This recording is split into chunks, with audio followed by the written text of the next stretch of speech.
Morning. We request everyone to stay still for the singing of the Philippine National Anthem to be followed by the opening prayer. Mga kababayan, ang pambansang awit ng Pilipinas. Kayang magiging, telos ng sigakalan, alam ng puso, sa titik mo'y buhay. Upang hinirang, tuyag ka ng magiting, sa manlulupin, di ka pasisingin, sa nagagang tutok sa simoy at sa langit ang bagaw, ay hinatang tulad, awit sa pagkayang minamahal. Ang isang ng matawad mo'y tagumpay na nag-iingin, ang bituin at araw niya kailan ang ay di magtitingin. Lumalang araw ng walang pagsinta, buhay langit sa piling mo. Ang inigaya na pagkay mga api, ang mamatay ng dahil sa'yo.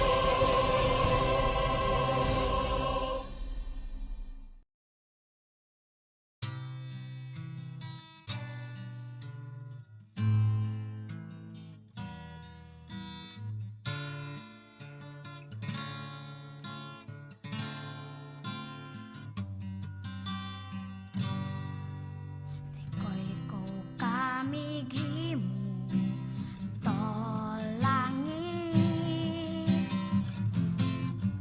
Sikoy ko kami gimu to aldo woy bulan.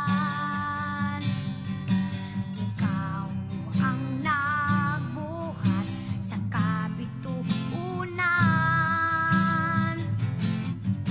Ikaw ang nagbuhat sa kalibutan. Manama, mawantog ka.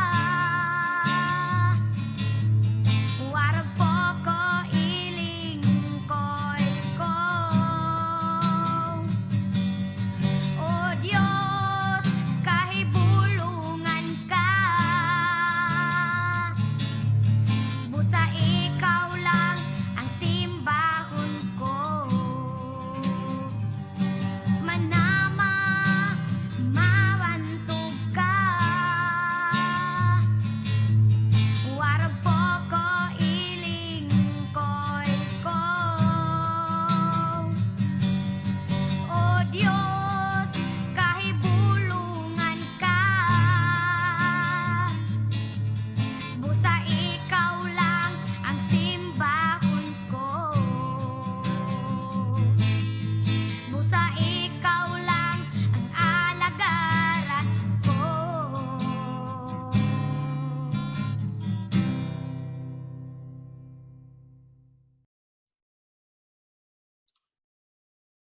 Good morning, everybody. My name is Michael Valera, and I will be your host for today.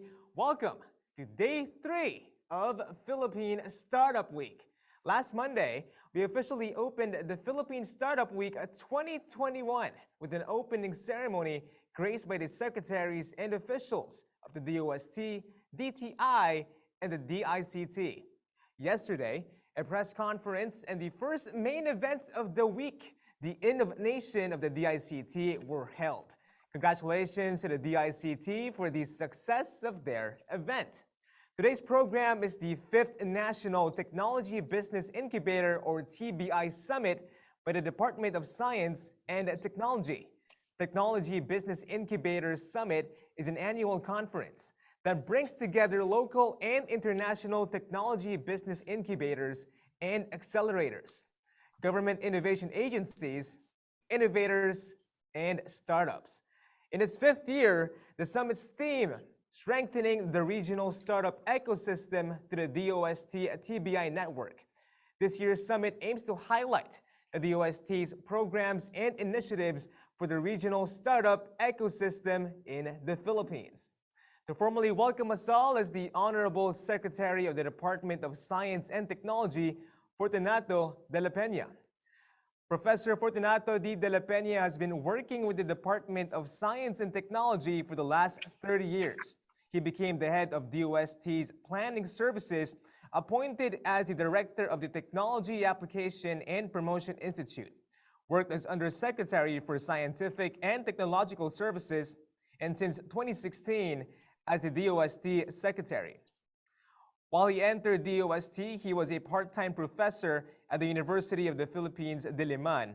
Throughout the years, he rose the ranks and became chair of the UP's Department of Industrial Engineering and Operations Research, full-time industrial engineering professor, director of UP's small-scale industries, and vice president of the UP Systems Planning and Development. All these while also holding key roles in different organizations such as the Congressional Commission on Science, Technology, and Engineering in 2008, and chairman of the United Nations Commission on Science and Technology for Development in 2011. Everybody, please give a warm virtual welcome to Secretary de la Peña. Undersecretary Rowena Cristina Guevara, Undersecretary Sancho Maborang, PSHERD Executive Director Enrico Paringit, PICARD Executive Director Reynaldo Ebora, PCHRD Executive Director Jaime Montoya, our esteemed speakers, panelists, and moderators, our partners from the Department of Trade and Industry, Department of ICT, and the Kubo Innovation Hub, university officials and TBI teams, to our colleagues in government, friends from media, to all the startups and participants joining us virtually today, I wish everyone a pleasant morning. We are now on the third day of this year's Philippine Startup Week, and although we are still unable to see each other in person for the second year in a row, we are truly glad that you are all here once again. Today marks a special day for the Department of Science and Technology as we are hosting the 5th National Technology Business Incubator or TBI Summit. You have all been part of our journey from the very first TBI Summit we hosted in Cebu back in 2017, even before the Philippine Startup Week was born. We at the Department of Science and Technology are truly thankful and excited to have you all back again for this year. In spite of the continued pandemic, the startup community in the Philippines has been thriving with more and more new innovations sprouting up over the past year. There has been a strong growth in e-commerce as a response to the pandemic and increasing collaborations between and among the startups and various government agencies. The TBIs have truly been significant in helping spark collaborations and keeping these startups afloat in spite of the pandemic. However, there are still noticeable gaps in the ecosystem that need to be addressed. With this in mind, the theme for this year's TBI Summit is strengthening the regional startup ecosystem through the DOST TBI network.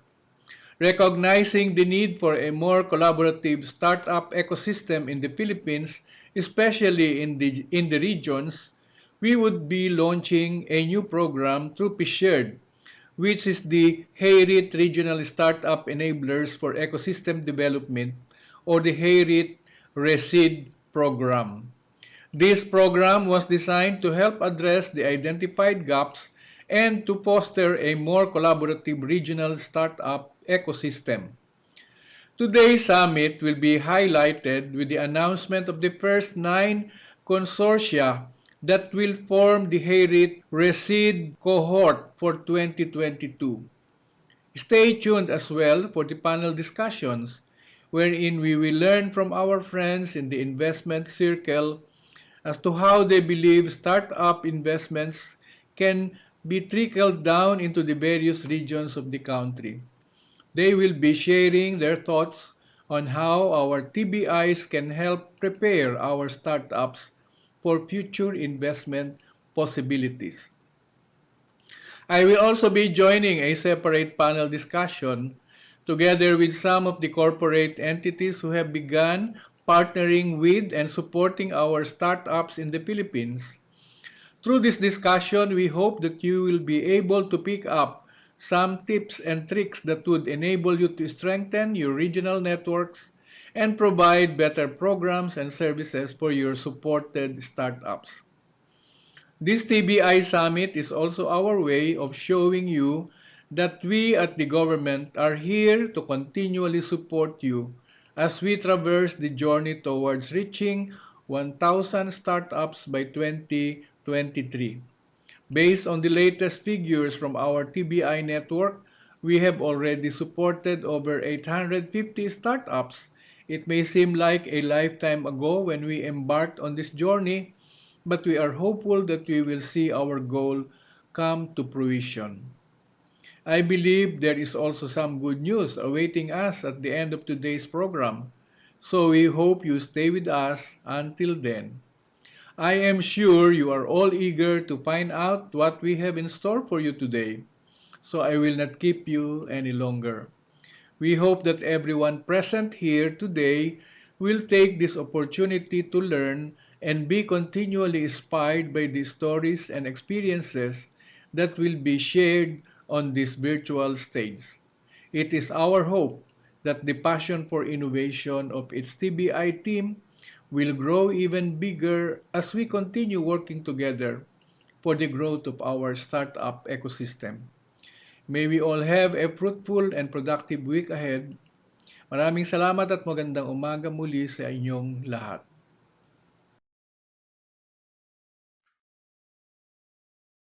Thank you so much, Secretary de la Peña, for that warm welcome. You have never missed a single TBI summit since it started in 2017, and your presence always makes it so memorable. As mentioned earlier, this year's TBI Summit's theme is Strengthening the Regional Startup Ecosystem through the DOST TBI Network. In line with this, the DOST has developed a new program that will support its funded Technology Business Incubators, or TBIs, lead in establishing a regional startup ecosystem. To give an overview about this new program, I'd like to call on the Executive Director of the Philippine Council for Industry, Energy, and Emerging Technologies, or PSERD, of the DOST, Dr. Enrico Paringit. Dr. Enrico C. Paringit started as the Executive Director of the Department of Science and Technology, Philippine Council for Industry, Energy, and Emerging Technology Research and Development in December 2018. An outstanding engineer, he led game-changing programs and projects in land surveying, remote sensing, and geographic information system, environmental monitoring, and disaster risk assessment and management. One of these is the Disaster Risk Assessment, Exposure, and Mitigation Light Ranging and Detection Technology, or DREAM LIDAR, which address the effects of flooding disasters in the Philippines through accurate national terrain elevation maps and training of LIDAR and flood mapping experts. And following Dr. Paringit is Engineer Edward Paul Apigo, the Program Manager of the ReSeed program, to introduce the consortia and their partners. Everybody, let's give them a virtual round of applause. Thank you very much, Michael, for the introduction. Secretary Fortunato de la Peña, Undersecretary Rowena Cristina Guevara, Undersecretary Sancho Maborang, our very supportive DOST regional directors, to our keynote speakers, the panel speakers and moderators, partners from DTI, DICT, and Kubo, partners from the government and private sector, TBI managers, startups, media, and everyone who are tuning in today, a pleasant good morning to everyone. It is with distinct pleasure to be with us all in this virtual summit to give you an overview of the HIRIT Regional Startup Enablers for Ecosystems Development Program, or ReSeed, and to introduce, of course, the 9 consortia that were approved for funding under this program. Let me give a very brief background and motivation why we launched this program. We know the Philippine startup ecosystem is on the rise. as the country's global ranking moved a notch higher from 53rd in 2020 to 52nd this year, jumping by 18 positions from its rank in 2017, with a large majority confident of revenue growth study. Metro Manila, of course, the country's national capital region, recently joined the Startup Blink's 100 Cities Club to a rank of 87th among 1,000 cities across the globe and has advanced by an astonishing 830 positions from its rank in 2017. Meanwhile, Cebu City and Cagayan de Oro City, located in Visayas and Mindanao respectively, also made noteworthy developments in 2020 rankings, with Davao and Baguio also entering the list. The same report noted that the country has dozens of government programs to encourage entrepreneurship, citing Cubo's Innovation Hub as one of them. With these key cities moving up the ladder, no other city from the Philippines aside from these five have made it to the top 1,000 rankings. This therefore indicates a clear disparity of the rankings of Metro Manila compared to the four cities mentioned. This is also, of course, consistent with the results of the two cycles of the Fishered Startup Grant Program, where 13 out of the 23 approved startups, or 57%, are also coming from Metro Manila, and only 10 were coming outside. As far as the ASEAN rankings are concerned, we are ranked 5th behind Singapore, Malaysia, Indonesia, and Thailand. And among the key indicators is the quality of startups in other support organizations. Other cities and regions in the Philippines need to catch up, produce more quality startups that are fundable by investors and government, so that we can improve our ASEAN and global rankings. I'd also like to highlight that our Technology Business Incubators, or TBIs, have been doing well in providing support and guidance to their incubatees, as evidenced by the result of the SGF. Of the 22 approved startups, 17, or around 74% of the startups, are coming from the TBIs. We strongly believe that the TBIs can do more to extend support to other startups in the regions by forging synergies with other startup enablers. They can serve as champions in bringing together all the different stakeholders and jointly implement programs and activities aimed at boosting their startup ecosystem. These are the reasons why we have established the HIRIT, Regional Startup Enablers for Ecosystem Development, or RESEED program. The RESEED program aims to strengthen the regional startup ecosystem by providing support to PSHERD-funded technology business incubators for them to establish a formal regional startup ecosystem consortium and conduct activities with other startup enablers and stakeholders within a one-year period. The funding shall be used to onboard other startup enablers in the region and formalize the ecosystem, establish a regional startup development, the startup programs of PSHERD or DUST, and establish a pool of mentors to conduct mentorship programs for startups to increase fundability, craft skills enhancement programs for the startup enablers, and implement collaborative programs or activities for each of these ecosystems. We already planted the seeds to establish an entrepreneurial ecosystem in the universities through the TBI and HIRIT program. Now it's time to cultivate the soil where where the seeds of our TBIs have sown. This time, the Philippines is taking greater strides towards becoming a formidable startup ecosystem globally, and other cities and regions in the country should not be left behind. Today, I am very happy and proud to share that we have approved 9 regional startup consortium under the HIRIT RESEED program with a total funding of 13.5 million. You will get to know each one of them in a while as we will be formally introducing them and their partners. We believe that enabling our TBIs to establish synergies with other startup enablers will boost their regional startup ecosystem and contribute to the overall improvement of the country's rankings in the Global Startup Ecosystems Index. To complement this, we will double our efforts in enabling an investor-friendly environment so we can attract and bring more investors in the regions and see more startups coming from our regional TBIs to get investments. I highly encourage everyone to listen attentively to the panel discussion later and hear our distinguished group of investors who will share their thoughts and tips on how to become investment ready. Lastly, let me extend my huge congratulations to the 9 HIRIT RESEED Consortia stalwarts and to the entire RESEED ecosystem. We thank you for accepting the challenge to become trailblazers in our continuing efforts to have a stronger and more robust regional startup ecosystem. As they say, it takes a village to raise a child, but in this case, it takes an ecosystem to raise a startup. We are looking forward to a successful implementation of the HIRIT RESEED program. Maraming salamat po at mabuhay tayong lahat.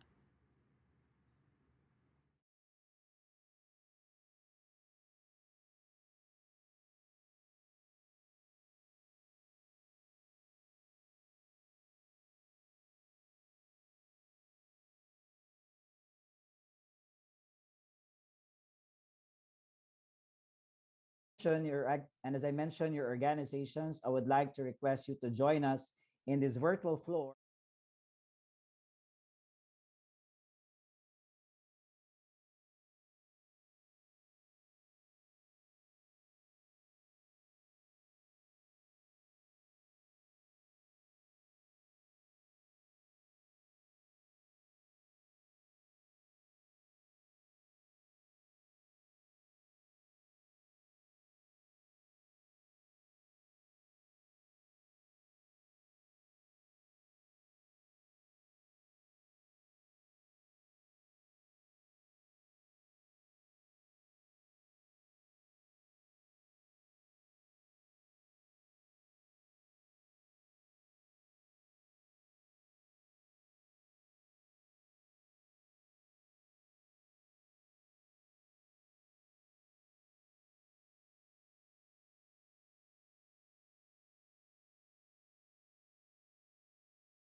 Of Cordilleras, Dr. Nancy Flores, who will give her message of commitment and support.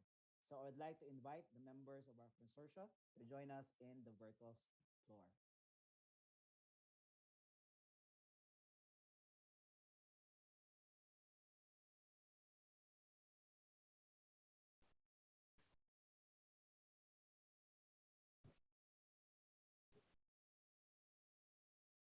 All right, so all right.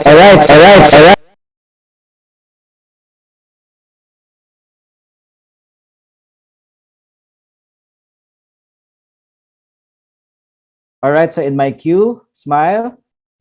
3, 2, 1. Thank you very much and congratulations to Taraki Cordillera.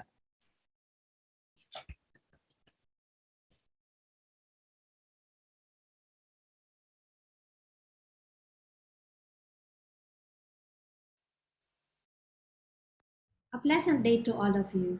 The University of the Cordilleras is fully aware that startups only realize their full potential when they are in an environment that allows them to scale up and thrive. Thus, the University of the Cordilleras is especially grateful to the Department of Science and Technology PSHARE for the privilege of serving as the lead technology business incubator of the Technological Consortium for Awareness, Readiness, and Advancement of Knowledge in Innovation, or Taraki Cordillera, through the HIRIT Regional Startup Enablers for Ecosystem Development, or RESEED program. Through UC's participation in the project, we envision being at the forefront of building a conducive and sustainable startup ecosystem in the Cordillera region, an ecosystem that will allow innovative ideas to prosper and generate financial activities that would bring about significant impact to the society. It is also our aspiration to make startup ecosystem in the region more accessible to entrepreneurial talents and startup founders. Please allow me then to express UC's all-out commitment to the project. We shall continue to provide our utmost support to UC and SLU's TBI, partner industries, and cooperating agencies.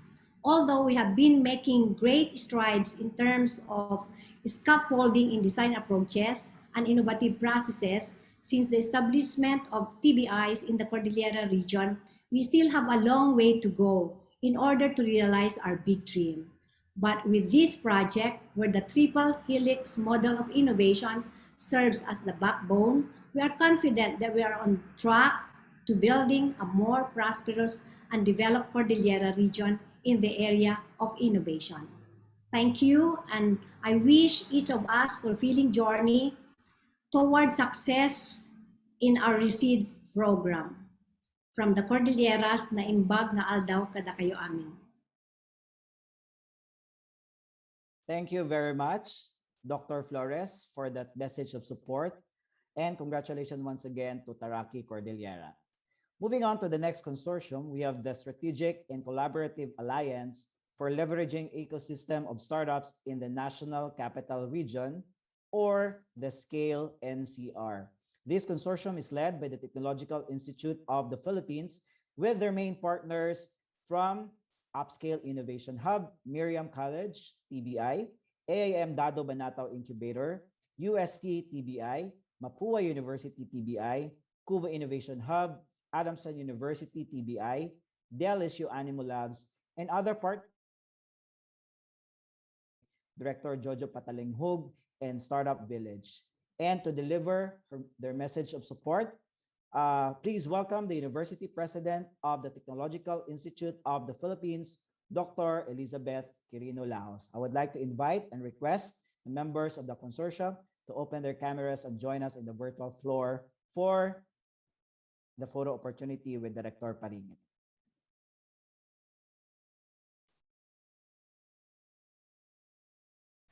All right, so in my cue, 3, 2, 1, smile. Congratulations, NCR Scale Consortium.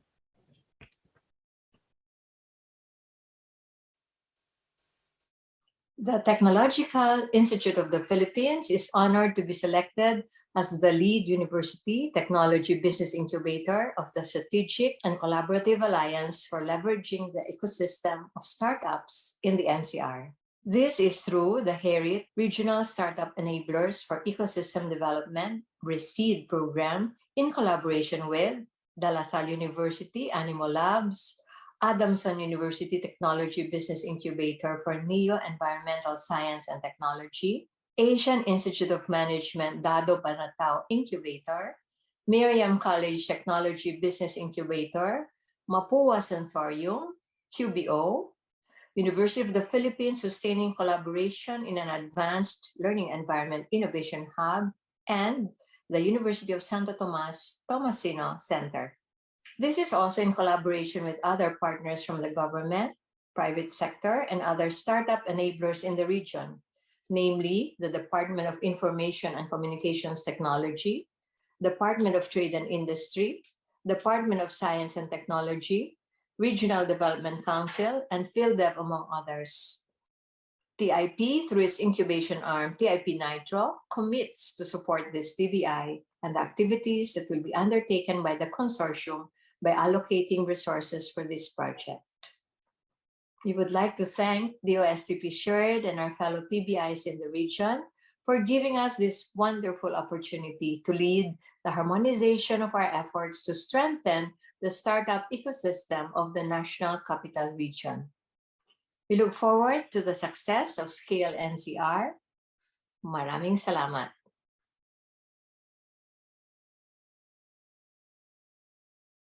and congratulations to Scale NCR Consortium. Next is the Synergistic Innovation and Agile Cagayan Valley, or the SINAG Cagayan Valley. This consortium is led by the Cagayan State University with their main partners from the Nueva Vizcaya State University TBI, Isabela State University TBI, Cagayan Valley Legium's TBI of Picard, and other partners from the Philippine Chamber of Commerce and Industry, DOST Region 2, and the DTI Region 2. We'd also like to acknowledge the presence of the University President of Cagayan State University, Dr. Ordua G. Alvarado, who will deliver her message of support to the consortium. Again, I would like to request to the virtual floor or members of the consortium to join us in the photo opportunity with Dr. Enrico C. Paringit.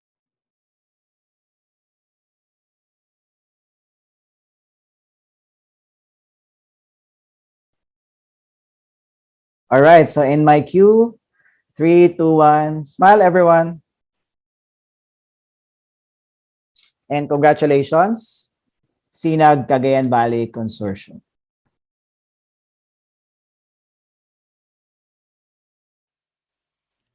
The Cagayan State University is delighted to be selected as the lead university technology business incubator of the synergistic, innovative, and agile Cagayan Valley, or SINAG Cagayan Valley, through the HEYRIT Regional Startup Enablers for Ecosystem Development, or RESEED program, in collaboration with the Nueva Vizcaya State University, Sabatan, and other partners from the government, private sector, and startup enablers in the region, particularly DOST, DTI, DICT and Communications Technology Luzon Cluster 1, Philippine Chamber of Commerce and Industry Region 2, Department of Agriculture Regional Field Office, and Cooperative Bank of Cagayan. The Cagayan State University is committed to support our TBI and the activities that will be undertaken by the consortium by allocating resources as our counterpart for this project.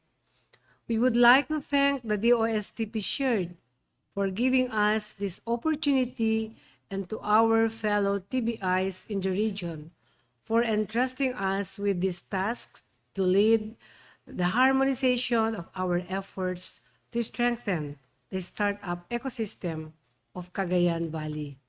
We look forward to the success of the Sinag Cagayan Valley. Agyamanak, Diyos ti Agnina, mabuhay tayong lahat. Congratulations to Sinag Cagayan Valley. The next consortium is the startup ecosystem leveraging on opportunities and networks for growth, or the Sulong Central Luzon. This consortium is led by the Bulacan State University TBI and other partners from the DOST Region 3, DTI Region 3, DICT Luzon Cluster 2, Nueva Ecija University of Science and Technology, Malolos ICT Council, Cibol Agri-Aqua TBI of the Pampanga State Agricultural University, Startup Pampanga, and Metro Clark ICT Council, who are full force this morning to join us. And to deliver her message, we also have the University President of the Bulacan State University, Dr. Cecilia S. Navasero Gascon.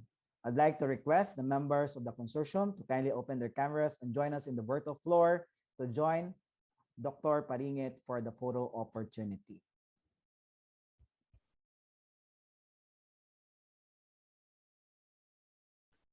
All right, so can you look at the camera? Ma'am Russell? In 3, 2, 1, smile everyone. All right, so thank you very much and congratulations, Sulong Central Luzon.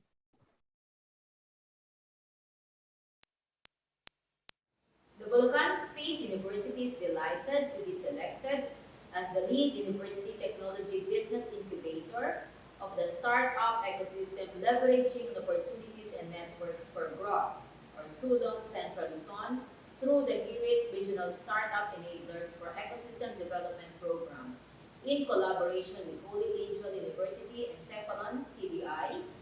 other partners from the government, private sector in the region, including Department of Science and Technology, Department of Trade and Industry and its provincial offices, Department of Information and Communication Technology, Luzon Cluster 2, Bulacan Chamber of Commerce and Industry, Pampanga Chamber of Commerce, Startup Pampanga, and other startup enablers. The Bulacan State University is committed to support our TBI and the activities that will be undertaken by the consortium by allocating resources as our counterpart for this project. We would like to thank the DOSTP SHIRD for giving us this opportunity and to our fellow TBIs in the region for entrusting us with this task to lead the harmonization of our efforts to strengthen the startup ecosystem of Central Luzon. We look forward to the success of the Sulong Central Luzon. Maraming salamat.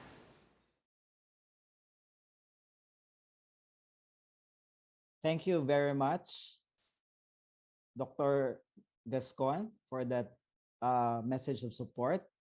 Moving forward, the next consortium is the Innovation Consortium of South Luzon, or the ICONS, which is led by the Batangas State University with their main partners from the University of the Philippines, Los Baños TBI, Palawan State University TBI, Batangas State University TBI, Del SU Animo Labs, the Bicol University TBI, and other partners from the DLSL Nexus Innovation Hub, Brain Sparks, and Animo Labs. And of course, the University President of the Batangas State University, Dr. Tirso A. Ronquillo, who will deliver his message of commitment and support.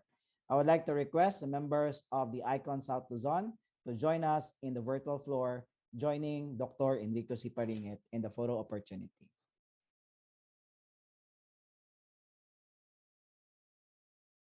All right, so face the camera, everyone. In my cue, 3, 2, 1, smile. And congratulations, ICONS South Luzon.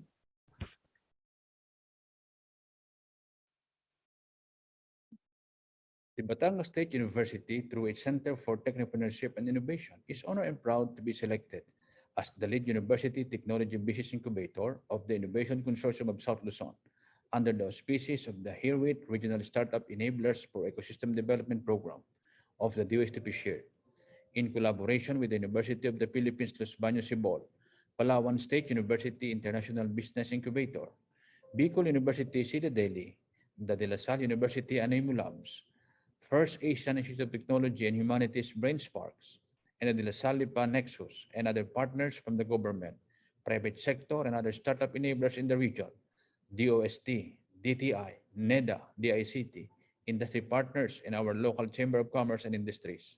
The Batangas State University is committed to lead the Innovation Consortium of South Luzon by allocating resources as our counterpart for this project, among others.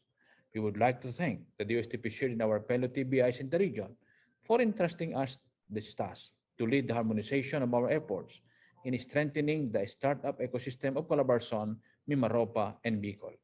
We look forward to the success of the ICON South Luzon. Abante, ICON South Luzon.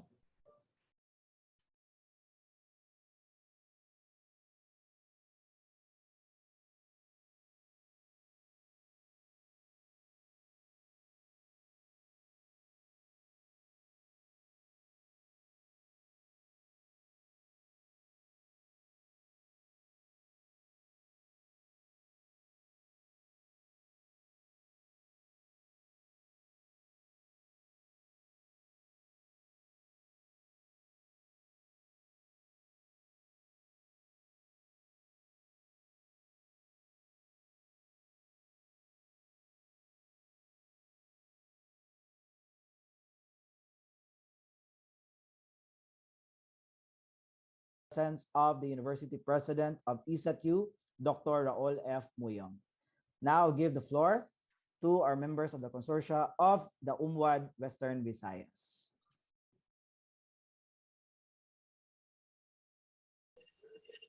All right, so face the camera in my cue. 3, 2, 1, smile. All right, congratulations, UMWAD Western Visayas.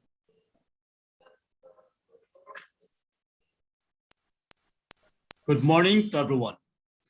The Iloilo Science and Technology University is happy to be selected as the lead university technology business incubator of the unified movement in Western Visayas to accelerate startup and spin-off development, or UMWAD Western Visayas, through the HERIT Regional Startup Enablers for Ecosystem Development, or RSEED program, in collaboration with the following TBIs in Region 6, the UP Visayas Hive, West Visayas State University Green TBI, University of the Philippines Fisheries TBI, Kapsu Agri-Aqua TBI, and UPV Seeds TBI, and other partners from the government, private sectors, and other startup enablers in the region, like the Department of Science and Technology Region 6, Department of Trade and Industry Region 6, DICT 6, local government units, business organizations, ICT councils, Baka Local Innovation, Spring Valley PH, and many others. The Iloilo Science and Technology University is committed to support our TBI and the activities that will be undertaken by the consortium by allocating resources as our counterpart for this project. We would like to thank the Department of Science and Technology, PSURE, for giving us the opportunity, and to our fellow TBIs in the region for entrusting us with a task to lead the harmonization of our efforts to strengthen the startup ecosystem of Western Visayas. We look forward to the success of the UMWAD Western Visayas. Madamo gid nga salamat.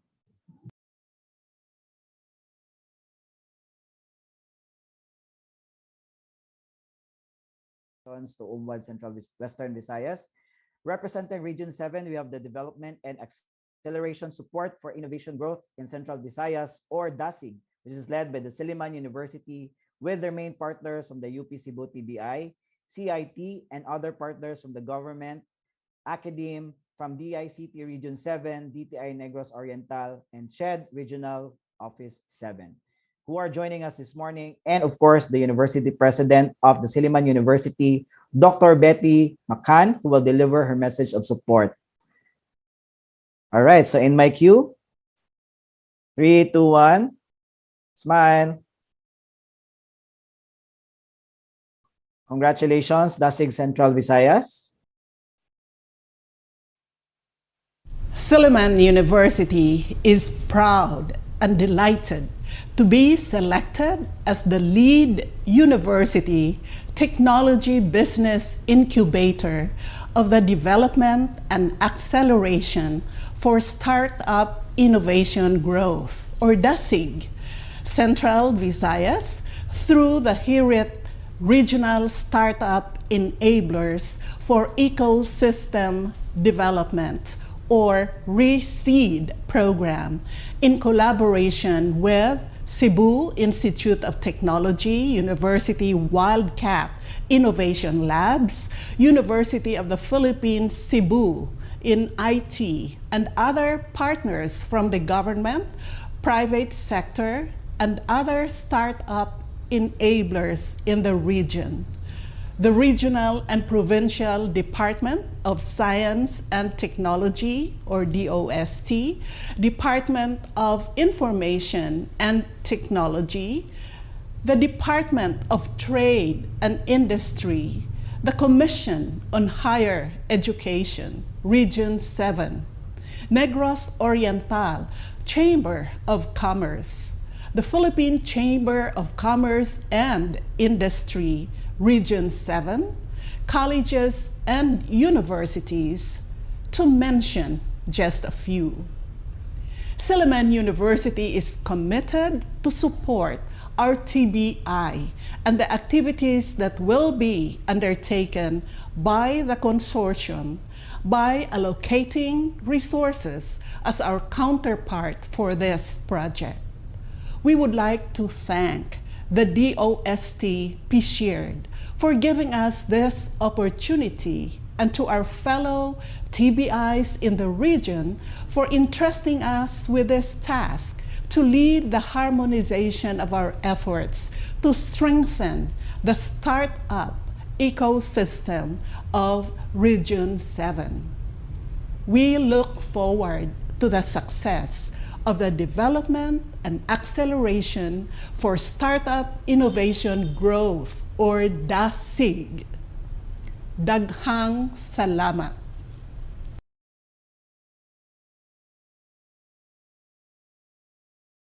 SIG Consortium. And now the consortium from Northern Mindanao region, we have the Mindanao Startup Ecosystem Transformation Consortium, or the Mindset Northern Mindanao, which is led by the University of Science and Technology of Southern Philippines, with their main partners from the MSU IIT TBI, Caraga State University TBI, Central Mindanao University TBI, and other partners from the MSU IIT and Caraga State University who are with us this morning, and the University President of the USTP, Dr. Ambrosio Cultura II, who will deliver his message of commitment and support. I'd like to invite to the virtual floor our members of our consortia from the Mindset Northern Mindanao. All right, so in my cue, 3, 2, 1, smile. Congratulations, Mindset Northern Mindanao. With the intention of fostering innovation and entrepreneurship with its community to prepare economic development, the USTP initiated a university-based technology business incubation programs, now known as the CDO Bites, Business Incubation, Technology, Entrepreneurship, and Startups, supported and funded by the Department of Science and Technology, DSURD.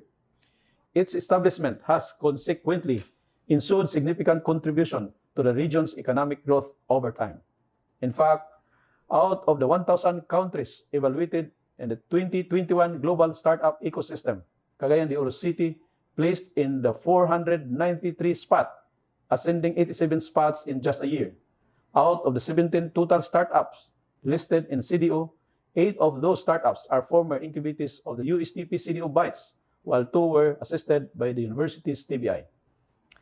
This only demonstrates how innovation can swiftly facilitate development in the region. It is therefore an honor for the University of Science and Technology of Southern Philippines to be selected as the lead university technology business incubator of the Mindanao Startup Ecosystem Transformation Consortium, or Mindset North Mindanao, through the HIRIT Regional Startup Enablers for Ecosystem Development Program. This endeavor will be a collaborative effort of the USTP, the Mindanao State University, Iligan Institute of Technology, IDEA Incubator, and Caraga State University's Navigato Incubator, and other partners from the government, private sector, and other startup enablers in the region. The First Community Cooperative, Cagayan de Oro Chamber of Commerce and Industry, and the business chambers in the region. The USTP is indeed delighted of this another opportunity entrusted upon us as we, the key players for development, pursue progress in our regions. Rest assured that the USTP, through CDO Bites, will support the activities that will be undertaken by the Mindset North Mindanao Consortium by allocating resources as our counterpart of this project. At this point, allow me to express our heartfelt gratitude to the USTP CERD for giving us this opportunity. Your continual support to the university's endeavor enable us to pursue initiatives supportive to our shared vision. Of course, to our fellow TBIs in Region 10 and 13, we also would like to express the same gratitude for entrusting us with the task of leading the harmonization of our efforts to strengthen the startup ecosystem of Regions 10 and 13. We look forward to the success of this Mindanao Startup Ecosystem Transformation Consortium as we all together drive development in our regions by creating an innovation ecosystem through supporting startups. Daghan kaayong salamat. And congratulations to Mindset Mindanao, Northern Mindanao Consortium. And last but definitely not the least is the Innovation and Development Accelerators Consortium for Startups in Davao Region, or Ideas Davao. This consortium is led by the University of the Philippines, Mindanao, together with their partners from the University of Mindanao TBI, University of Southeastern Philippines, TBI, and other partners from the DOST 11, DTI Region 11, and E3 Hub Philippines who are joining us this morning. And to give her message of support and commitment is the University President of the UP Mindanao, Dr. Larry Endigal. We'd like to request the members of our consortium to join us in the virtual floor for a quick photo opportunity. All right, so in my cue, 3, 2, 1. Smile, everyone. All right, congratulations, Ideas Davao. The University of the Philippines Mindanao is delighted to be selected as the lead university technology business incubator of the establishment of the Ideas Davao region, or the Innovation and Development Accelerators Consortium for Startups, through the Higher Education Institution Readiness for Innovation and Technopreneurship Regional Startup Enablers for Ecosystem Development, or HERIT RESEED program, in collaboration with Umasenso Hub of the University of Mindanao and Agilab of the University of Southeastern Philippines, and other partners from the government, private sector, and other startup enablers in the region, including the regional offices of DOST, DTI, the ICT Mindanao Cluster 3 in Region 11, City Government of Davao, ICT Davao, Connected Women, E3 Hub, and the Davao Chamber of Commerce and Industry. The University of the Philippines Mindanao is committed to supporting our technology business incubation program and the consortium's activities by allocating resources as our counterpart for this project. We want to thank the DOST PSURD for giving us this opportunity and our fellow TBIs in the region for entrusting us with this task to lead the harmonization of our efforts to strengthen the startup ecosystem of Region 11. We look forward to the success of the Ideas Davao. Daghang salamat.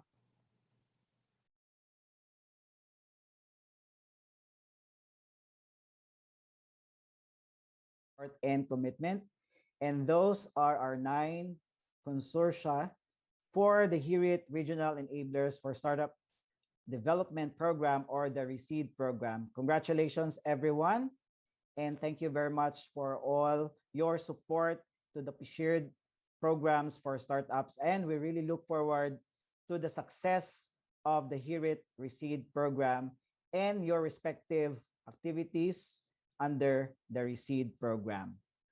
With that, I'll turn you over to Mike. Thank you so much, Engineer Pigo, and also, of course, to Dr. Enrico Paringit for giving us an overview of the HERIT Regional Startup Enablers for Ecosystem Development, or the RESEED program. And of course, congratulations to all the 9 regional consortia. The DOST is truly serious in its goal to strengthen the startup ecosystem in the regions, and the HERIT RESEED program is a manifestation of that vision. We're all looking forward to the success of these synergies. Moving on, our next segment is the first panel discussion titled Investors Speak, bringing investors to the regions. We will be joined by seasoned and renowned Filipino investors to talk about how to foster an investor-friendly environment across the country. Let me introduce our first set of panelists. We have Mr. Joseph De Leon, founding member of Manila Angel Investors Network. In his day job, Joseph De Leon is the Director of Venture Strategy for Gravitas Prime. He leads M&A advisory, capital raises, and market entry partnerships for clients in Asia. For fun, he does the same thing for startups as a founding member of Manila Angel Investors Network, or MAIN. MAIN is the country's largest active angel investor network, winner of Startup Investor of the Year for the Philippines 2019. And also the Rice Bowl Awards, and partnered with Investing in Women, an initiative of the Australian government to nurture more female founders and funders. Joseph has worked with winning startups from all over the world. He has covered Bangladesh, Cambodia, Indonesia, Hong Kong, Kazakhstan, Malaysia, Myanmar, Philippines, Thailand, Singapore, Vietnam, Samoa, and Switzerland. He has the privilege of being the Philippines ambassador for SeedStars SA, selected as the Philippines' first Amazon AWS Scout, and as a mentor for institutions such as the German Accelerator, Impact Hub, and the United Nations Development Program. JDL is a certified Six Sigma Black Belt and an MBA from Emory University. He's also pursued further studies in finance at UP Diliman and as a BS Legal Management from Ateneo de Manila University. I also want to say hello to our next panelist, Mr. Miguel Encarnacion, Managing Director of ICCP SBI Ventures. Miguel joined ICCP SBI Ventures Partners as a Managing Director in 2020. He has over 15 years of experience in fund management, venture capital, financial advisory, and corporate banking. As an investor and venture builder, he has completed over 60 deals and co-founded 8 companies.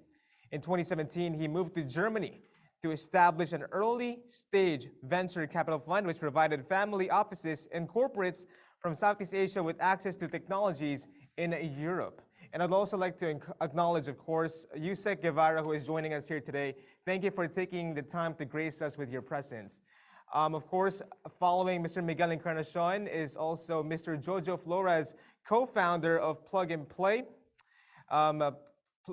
Tech is a Silicon Valley-based early-stage investor and technology startup accelerator, which he started in January 2006. Plug and Play accelerates over 2,000 tech startups yearly from all around the world in 20 countries in 35 global offices, which access a network of over angel investors, venture capital firms, and over 520 large corporations. And Mr. Andre Yap, the chairman and CEO of Ignite House and Innovation. Andre Yap invests in and operates in venture capital technology, media, education, healthcare, energy, hospitality, food, agriculture, HR, and also enterprise solutions alongside Ignite House of Innovation. And of course, Mr. Alan Tan, the director of Founder Institute Manila. He is a technopreneur at heart, driven by his passion to contribute and innovate. He founded Idea Tech with the vision of building creative software applications. He has dedicated his career on information technology in the last 15 years and has developed mastery of the art of software development. And to moderate this discussion is the president and co-founder of Startup Village, Mr. Carlo Calimon, after graduating as a Dean's Lister for his MBA degree, where he majored in marketing at Asian Institute of Management in 2003. Mr. Carlo Calimon joined the Let's Go Foundation, a nonprofit, non-stock organization advocating entrepreneurship, where he is currently a director of the foundation as well. Everybody, please give a virtual warm round of applause to our wonderful panelists and moderators. All right. Good morning, everyone, and happy to be here. Excited for this particular session, especially since we're the first one and we're actually setting the tone for the next panel sessions later on. And I believe that this topic is also very relevant, especially just after we recognize the new RECEED grantees. So today we're going to be talking about how we can help bring investors to the region, enabling an investor-friendly environment in these regions. And as you can see, as part of the partners of the RECEED program, you would have the investor network also as a part of it. And who better to talk about this topic than our respective group of panelists this morning. So good morning to our friends, Jojo, Joseph, Miguel, Andre, and Alan. Good morning, everyone. Morning. Morning, Carlo. Morning, guys. All right, so let's begin. Let's jump right in, and I'll be jumping into our first few questions, and at any point, I'll try to direct the questions towards specific people. But as always, it's quite different when we're online in comparison to when we're live, right? So, but if you do have any inputs, please feel free to just raise your hands and I'll recognize you accordingly. All right, so let's jump right in. So, from an investor's perspective, do you think the Philippines is an investment-friendly country? Why or why not? Maybe we can start with Jojo. Thanks for the question, Carlo. But to be honest, though, I haven't done any exits yet for any of our investments here in the Philippines. So I can't share with you any challenges in the process, if there's any. Most of our investments are in Southeast Asia, though. Having said that, are in Southeast Asia, in Singapore, where there, for example, there are no capital gains taxes, right? So from that angle, maybe Singapore is better than the Philippines, and maybe this is something that the government can consider. And I guess this is one of the reasons also a lot of the startups do incorporate in Singapore, not just for their benefit, but also for the benefit of their investors. So that's something to consider. All right. Thanks, Jojo. Joseph, any thoughts on this? So, I mean, I'm not gonna lie. Doing business in the Philippines is hard. I think we all agree with that, right? But I think what we have to appreciate is that it's actually not as bad as we think it is because we're stuck in the middle of it. Objectively speaking, we are exactly halfway there. So I think it was World Economic Forum or World Bank that did a ease of doing business.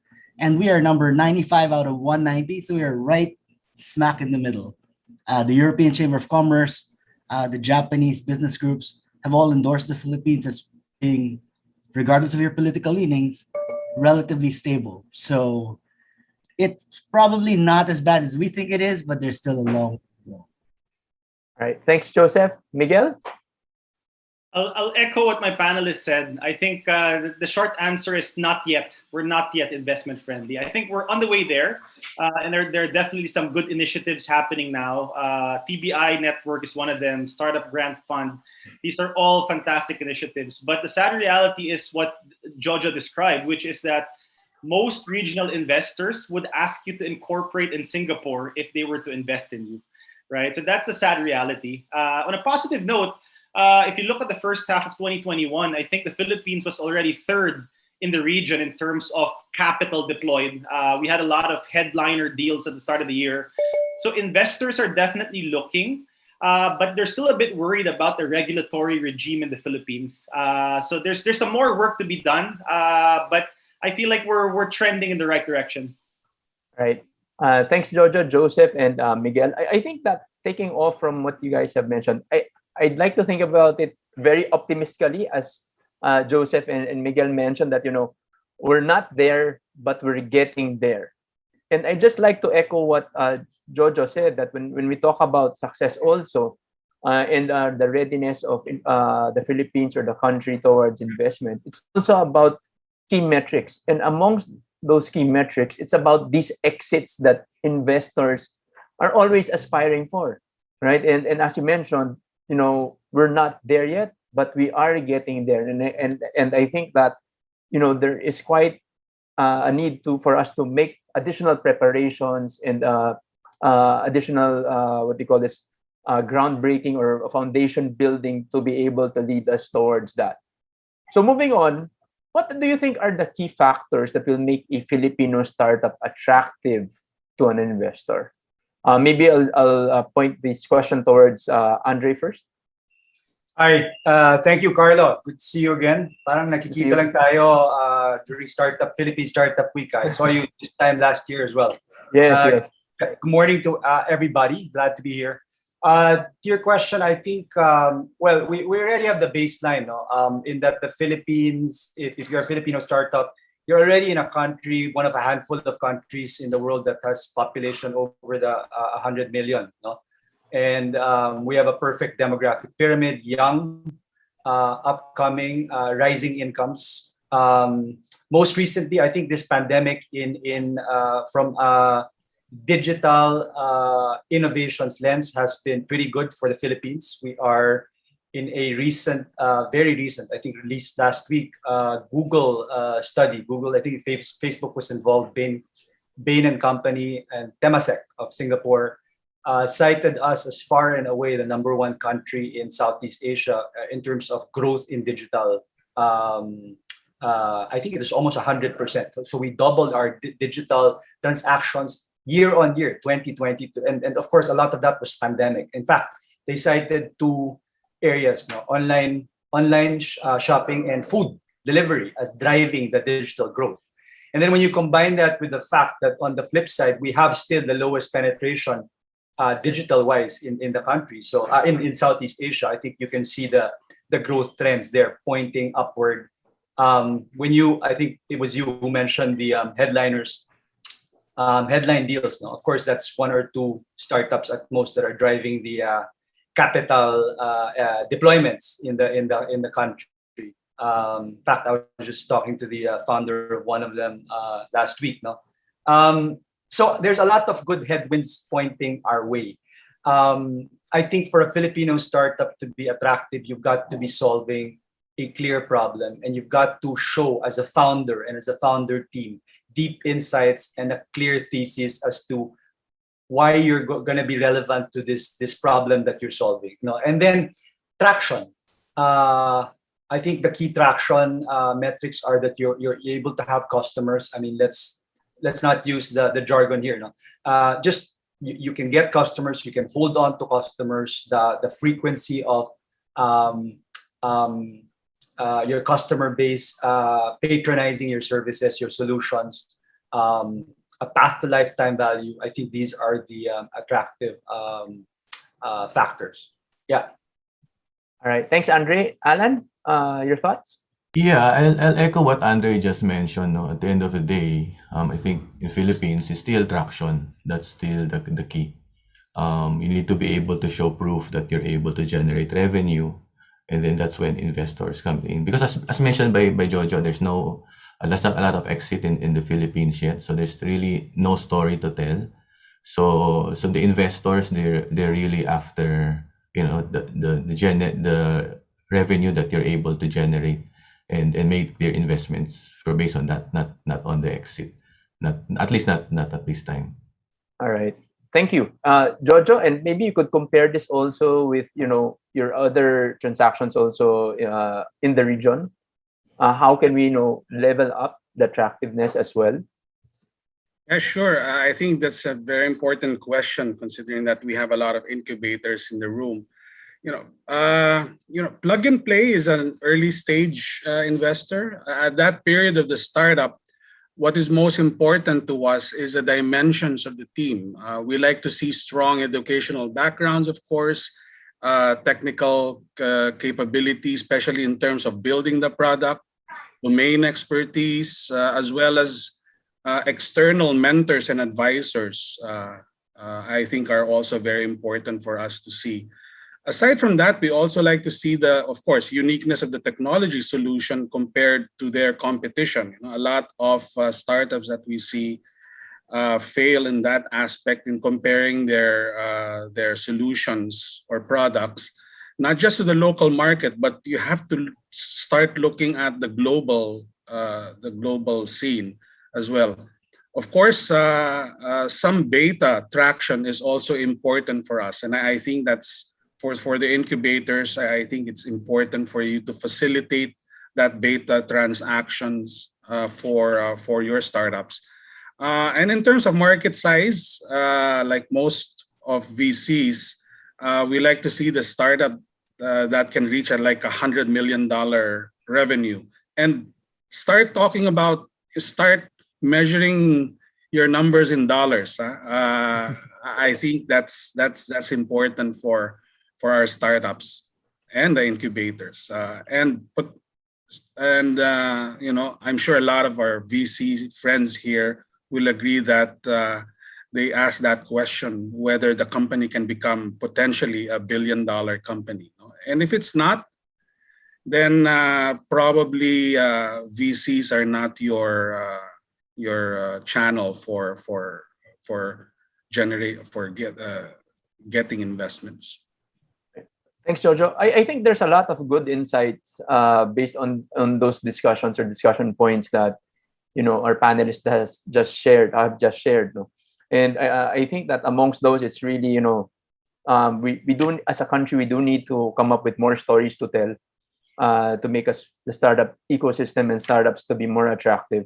But also at the same time, VCs will still look at these traditional metrics: traction, innovation, the team, the very basics, especially when we're talking about our audience right now who are mostly incubators as well, early stage incubators or that. So these are the factors that you might want to put emphasis on, especially the team, the dimensions of the team, as Jojo mentioned, and also the vision of being able to grow your businesses beyond that.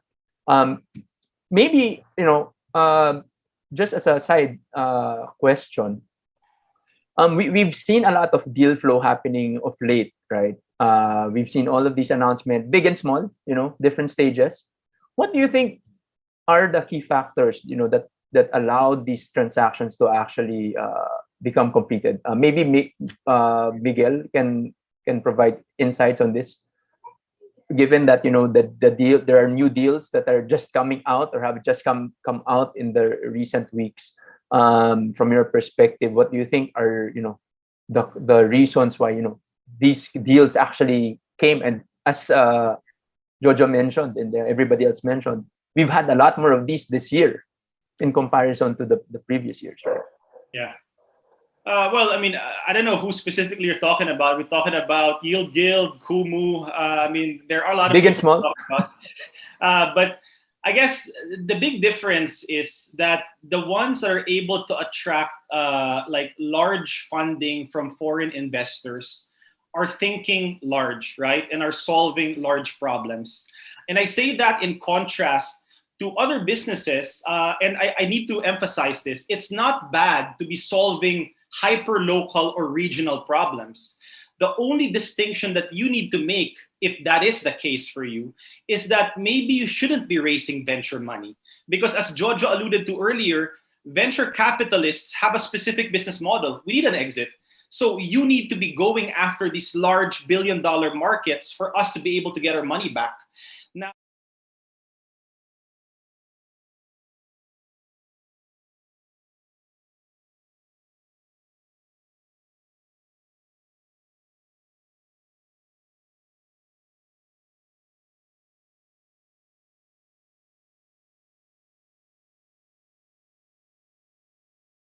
like investment from venture capitalists, right? There are many businesses that are better served being run as a traditional company, right? Like use profitability to fund your business. That's not a bad thing, right? I mean, that's how the traditional entrepreneurs did it.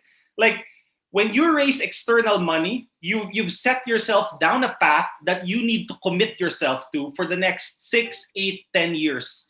And you may find out that, hey, the market is just not big enough. I'm committed to raise more money, but nobody's giving me any more money because the market is just not big enough. The problem is just not big enough, right? So it's important to think about the market and the bucket of investors that you are targeting. Right. Thanks, Miguel. Well, since you mentioned, some of the challenges that startups can encounter while they're actually raising funds, maybe we can open the same question back to Joseph. Joseph, what do you think are the hindrances or the limitations that startups encounter when they're trying to raise capital in this case? We had a panel on this yesterday as part of Philippine Startup Week, and I think the panelists nailed it, right? I think the biggest problem is when startups come to us, they watch too much Shark Tank, and they forget that what they're actually building is a business, and they're not building a fundraising machine. Raising capital is not the goal; it's a means to an end, right? And I think that's a primary challenge.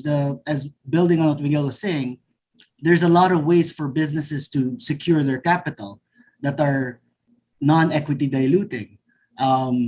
They can file, there's great things in the Philippines they can use. There's SB Corp where they can get a low interest loan, right?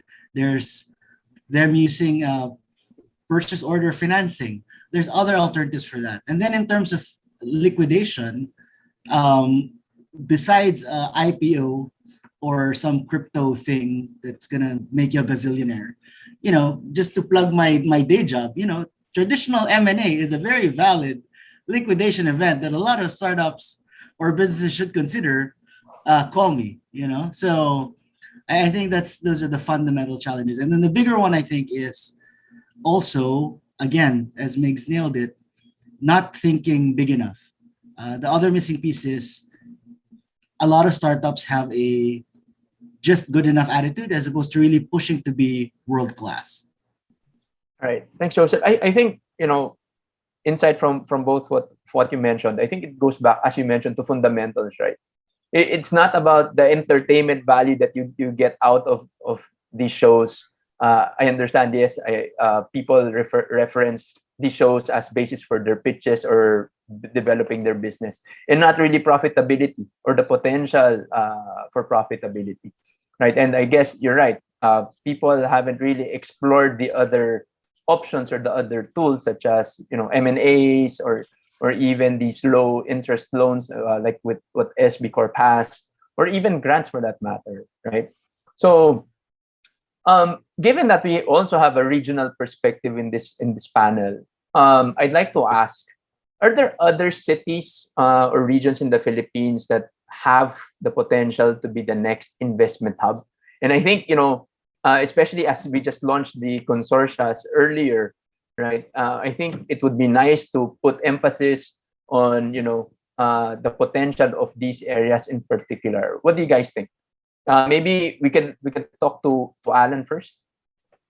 Well, yeah. So if we're talking of the regions, no, I think the first thing you need to consider is the ability of the population to develop technology.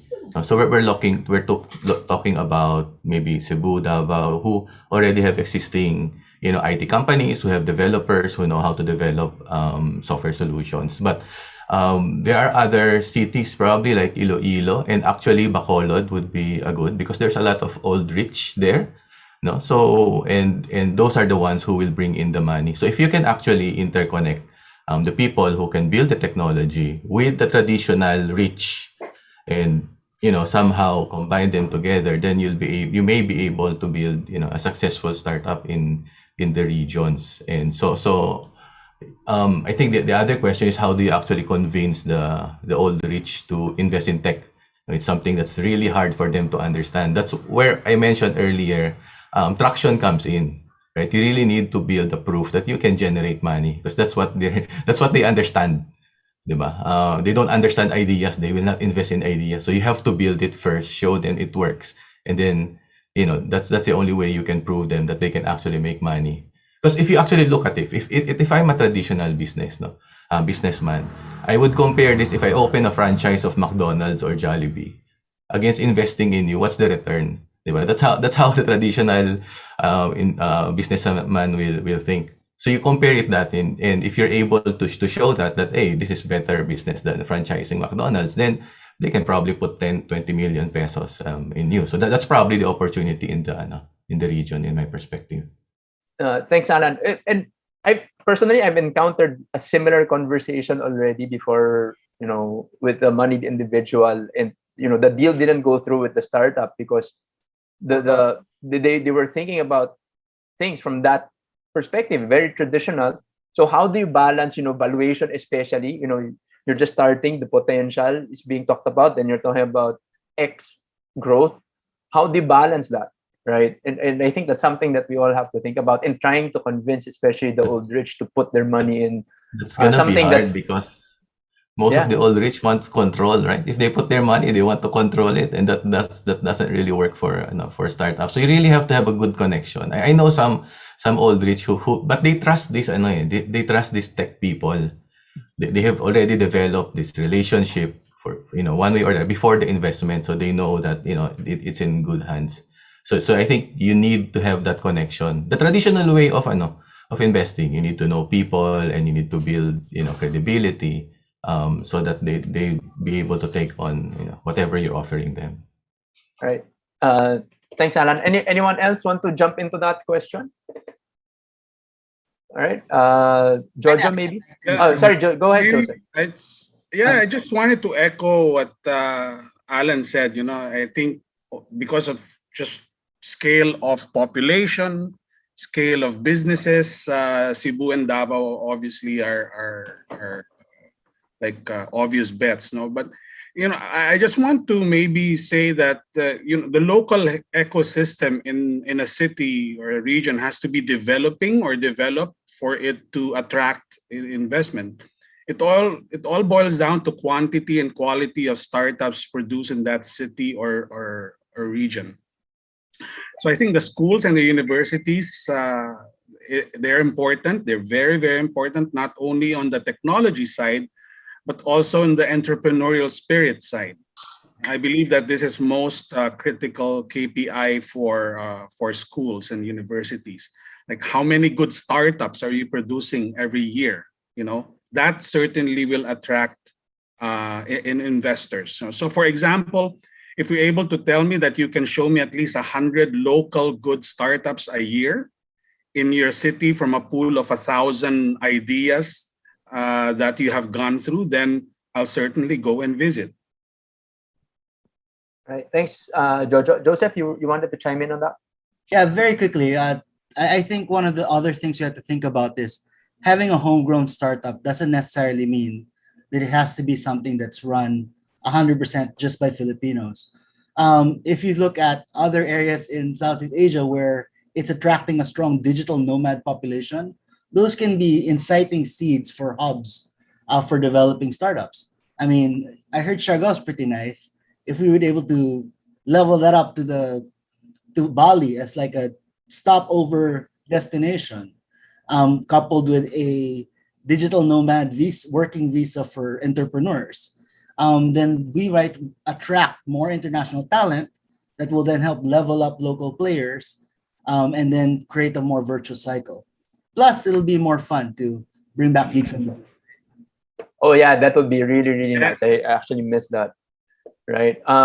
Given that, I think insight there is the fact that, and I think it's a challenge to the consortia that was just inaugurated this morning, is the fact that, we need to develop more successful startups in these particular regions to level everybody up, right? And I think that's the challenge.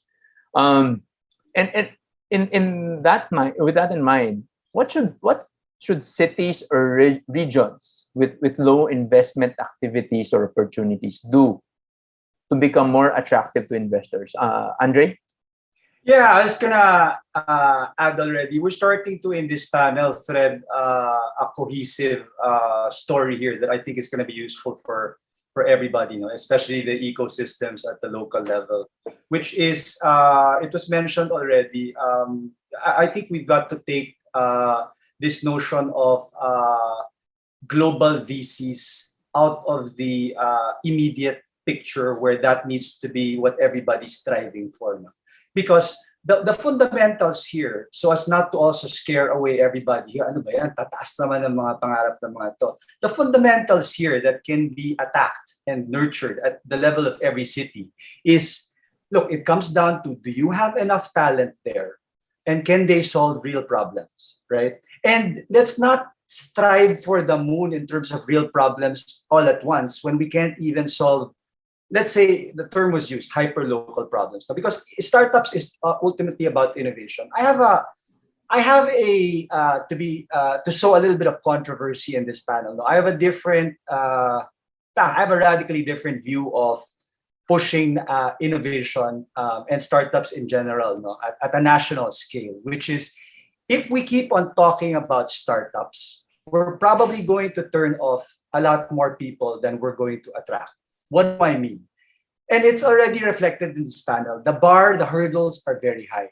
So instead of startups, quote unquote, and being very technology centric, for example, why don't we talk about it as innovation and careers? A little bit more basic and accessible to more people, more attractive, right? Not gonna turn away people. Because the path to, Jojo mentioned a number, 100 startups, still goes through a path of 1,000 problem solvers.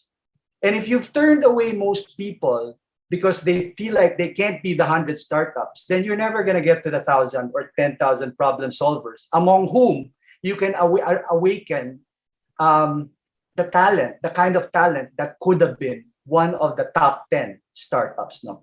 So I think there might be a path here where we're at a national scale, thinking about it from a vision level, where we might be shooting ourselves in the foot if we just keep on talking about startups and we're not nurturing the notion and the vision of innovation and problem solvers at the local level, which doesn't mean small problems or small-mindedness. It just means Filipinos have to be developed. And this is where the local story comes in, the universities.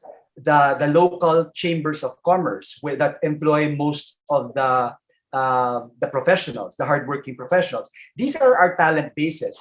If they are the types who just here's my diploma or here's my time card 9 to 5, they don't have the problem solving mentality, i.e. they do not have the innovation mentality, then what kind of groundswell and groundwork do we have to really foist together that pipeline of 10,000 innovators, problem solvers, becoming 1,000 innovators, becoming 100 startups, becoming the 2 or 3 that are fundable, if we're just talking about the end of that pipeline, which will scare away most Filipinos. No? So I'm saying we've got to have, I think, a more expansive vision of the path to startups needs to nurture, first of all, problem solving, creative problem solving, agile thinking, customer centricity.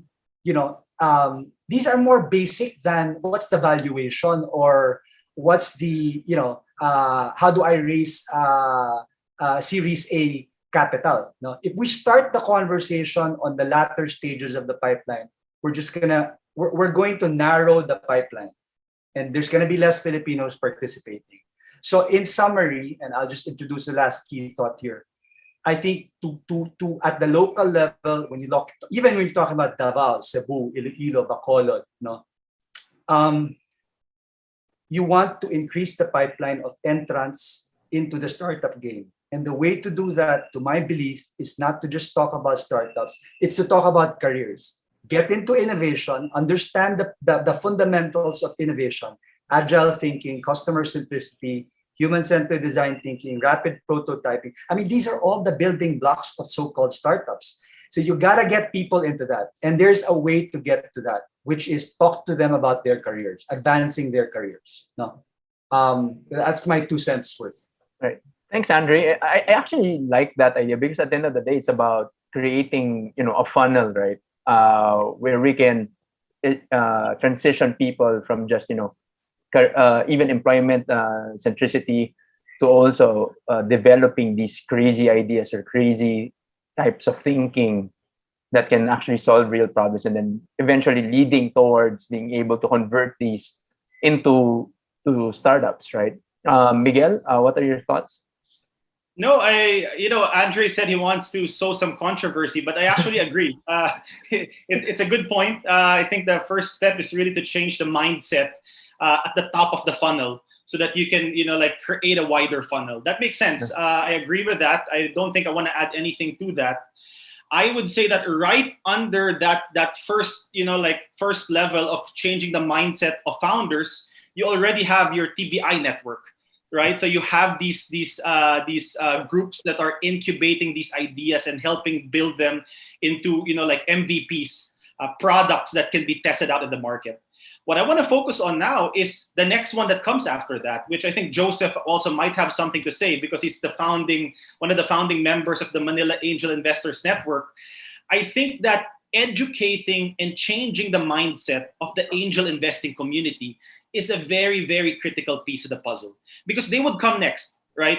They're the ones that need to come in after an idea has been incubated and say, hey, you actually have some traction there that is now worth my money. But as Alan pointed out earlier, a lot of these old rich have this mindset of control, right?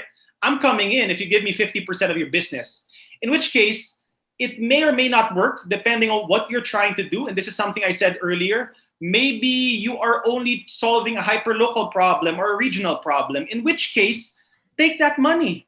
Maybe it makes your life easier to take that strong local partner and solve that problem in your region and forget about this entire crazy world of venture capitalists, right?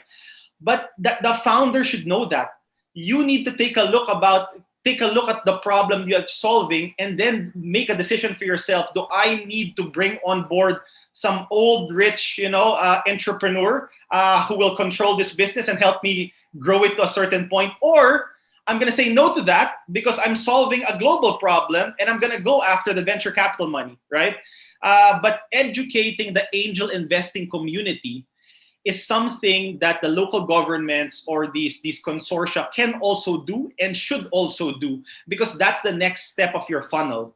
They're the ones that will come in next. So you need to educate them. You also can't just let them be, cozy in their nice old rich chairs and think what they want to think. Like, you need to tell them also, right? Because otherwise it's a disservice to the startup ecosystem. So I think that's a very critical piece. All right. Thanks, Miguel. I think those are two parts, right? That will lead us towards better investable startups also. And maybe just to add to what Andre mentioned, I think it's it goes beyond just focusing on a startup program or within that TBI itself, but really infusing critical thinking, ideation, problem solving, design thinking, also as part of regular curricula that can be enjoyed by everybody, because these are practical tools regardless of whether you start a startup or even you find employment, right? So I think Carla. it shouldn't be just siloed as a startup, right? Yes, go ahead, Andre. Yeah, Carla, let me just add 2 points on opposite extremes of recent points that were brought up. Let me start with the end extreme, which is raising capital. So I think one of the threads that I think it started from Jojo that we've heard often enough here, but I think needs to be crystallized right now is founders and entrepreneurs shouldn't start a business thinking that the only path is startup venture capital. No, I mean that's a sure path to sadness, actually. A lot of sadness and anxiety, and a lot of businesses not going anywhere.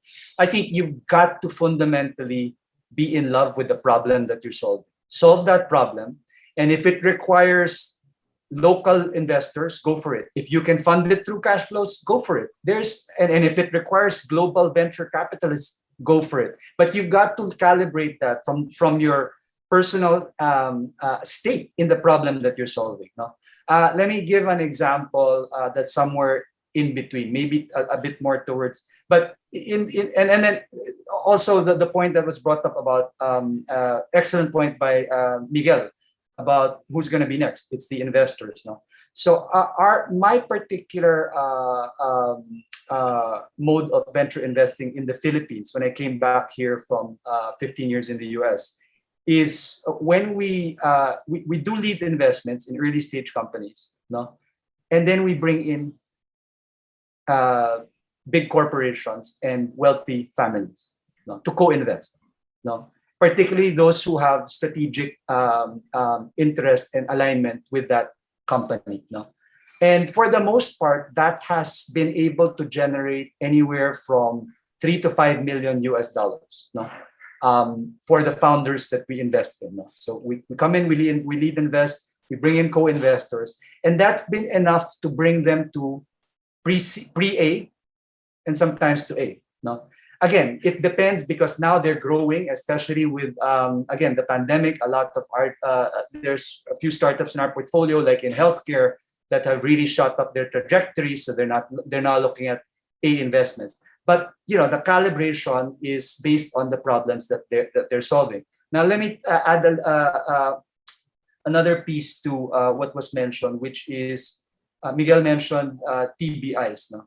To me, for the story or the controversy that I was trying to sow, TBIs are not enough, at least the way they're currently construed, because TBIs still attract the technologically inclined in each campus, so to speak, which leaves out the overwhelming number of people there who will see technology business incubator. Hindi yan para sa akin, right? But what about talking about it in a more fundamental humanistic form, which is, hey, we live in Cagayan de Oro, we live in Davao. What are the top 3-5 issues here that are pervasive, that affect hundreds of thousands or millions of people? What do you have to say about envisioning a way to solve it? What insights do you have? In terms of empathy for the customers, more human, did you see that will draw in more people, including the ones who might actually fall in love with technology and get down that path? Again, the idea is startups don't form from out of thin air. They come from a pipeline. And right now, we're behaving locally as if startups come from thin air, right? We're not Silicon Valley.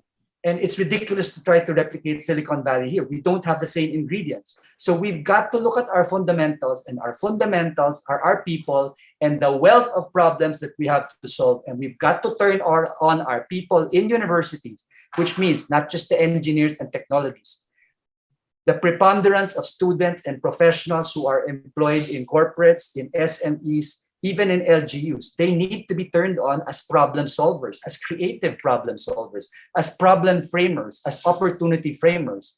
Unless we build up our population like that, we're not going to have enough of a feeder system for startups. And I'm talking about it not just at the founder level. There's another reality confronting our startups, which is an inhibiting reality, particularly on the path to post-Series A and post-Series A, which is, okay, you're a good founder, you can show me this traction. Do you have enough of a talent pool here in the Philippines to be able to, if I give you capital, to be able to build your teams? I tell you, a lot of the stumbling blocks of our investments, our venture investments, they're running out of talent. Okay, the founder's good. We have a healthcare startup, founders from Silicon Valley, fantastic technology, the best I've ever seen, good traction. But the brick wall is he can't form enough of a team to assure, Series A investors that, hey, we can make that leapfrog, right? I mean, if you talk about one of the most celebrated startup fundings, right? Series C na, we all know who we're talking about. I mean, what's the first thing he did in terms of shopping spree? Series C comes along. He shops abroad and hauls all these talent from abroad here. You don't have enough of a talent pool here because we don't have enough people who can think critically, identify problems. I mean, that's very basic if you want to talk about startups, if you want to talk about innovation, if you want to talk about any business. Yeah. Thanks, Andre. And maybe that's a good jumping point for the next question. And anyone can jump in, maybe Jojo or Joseph or even Alan. Given that, I think this was also mentioned with some TBI discussions as well, that there might be a need to have certain areas of focus for each TBI depending on their locality and location, right? So what do you think are the industries or sectors that are attractive or are going to be attractive for investment? Maybe Jojo? Well, yeah, I'm still putting my bets on food and agriculture, financial services, and e-commerce platforms and tools. For us at Plug and Play, we're hoping to start an industry vertical here in the Philippines under one of these focus teams. Yeah, short answer. All right, thanks, Jojo. Miguel. So for us, I think we're focusing right now on logistics tech. It's one of the industries that we've been spending a lot of time on. To some extent, our investment at the start of the year to grow Sari. So one of the darlings of the ecosystem right now is like a last mile logistics play, right? And we believe that this is where the industry is at right now, because people are ordering online, right? There's a lot of e-commerce plays, and then there's so many fintech plays trying to solve how to pay. But I think that how to get the products from one destination to another still requires a lot of thought and a lot of improvement. So we're diving deep into that whole logistics tech industry right now. Right. Thanks, Miguel. Joseph? I think really it goes back to what we're strong at. So I think so we have a large BPO network here that's underutilized. So I'm actually advising quite a few telco techs that are taking advantage of Zoom that should hopefully turn into something powerful very soon, right?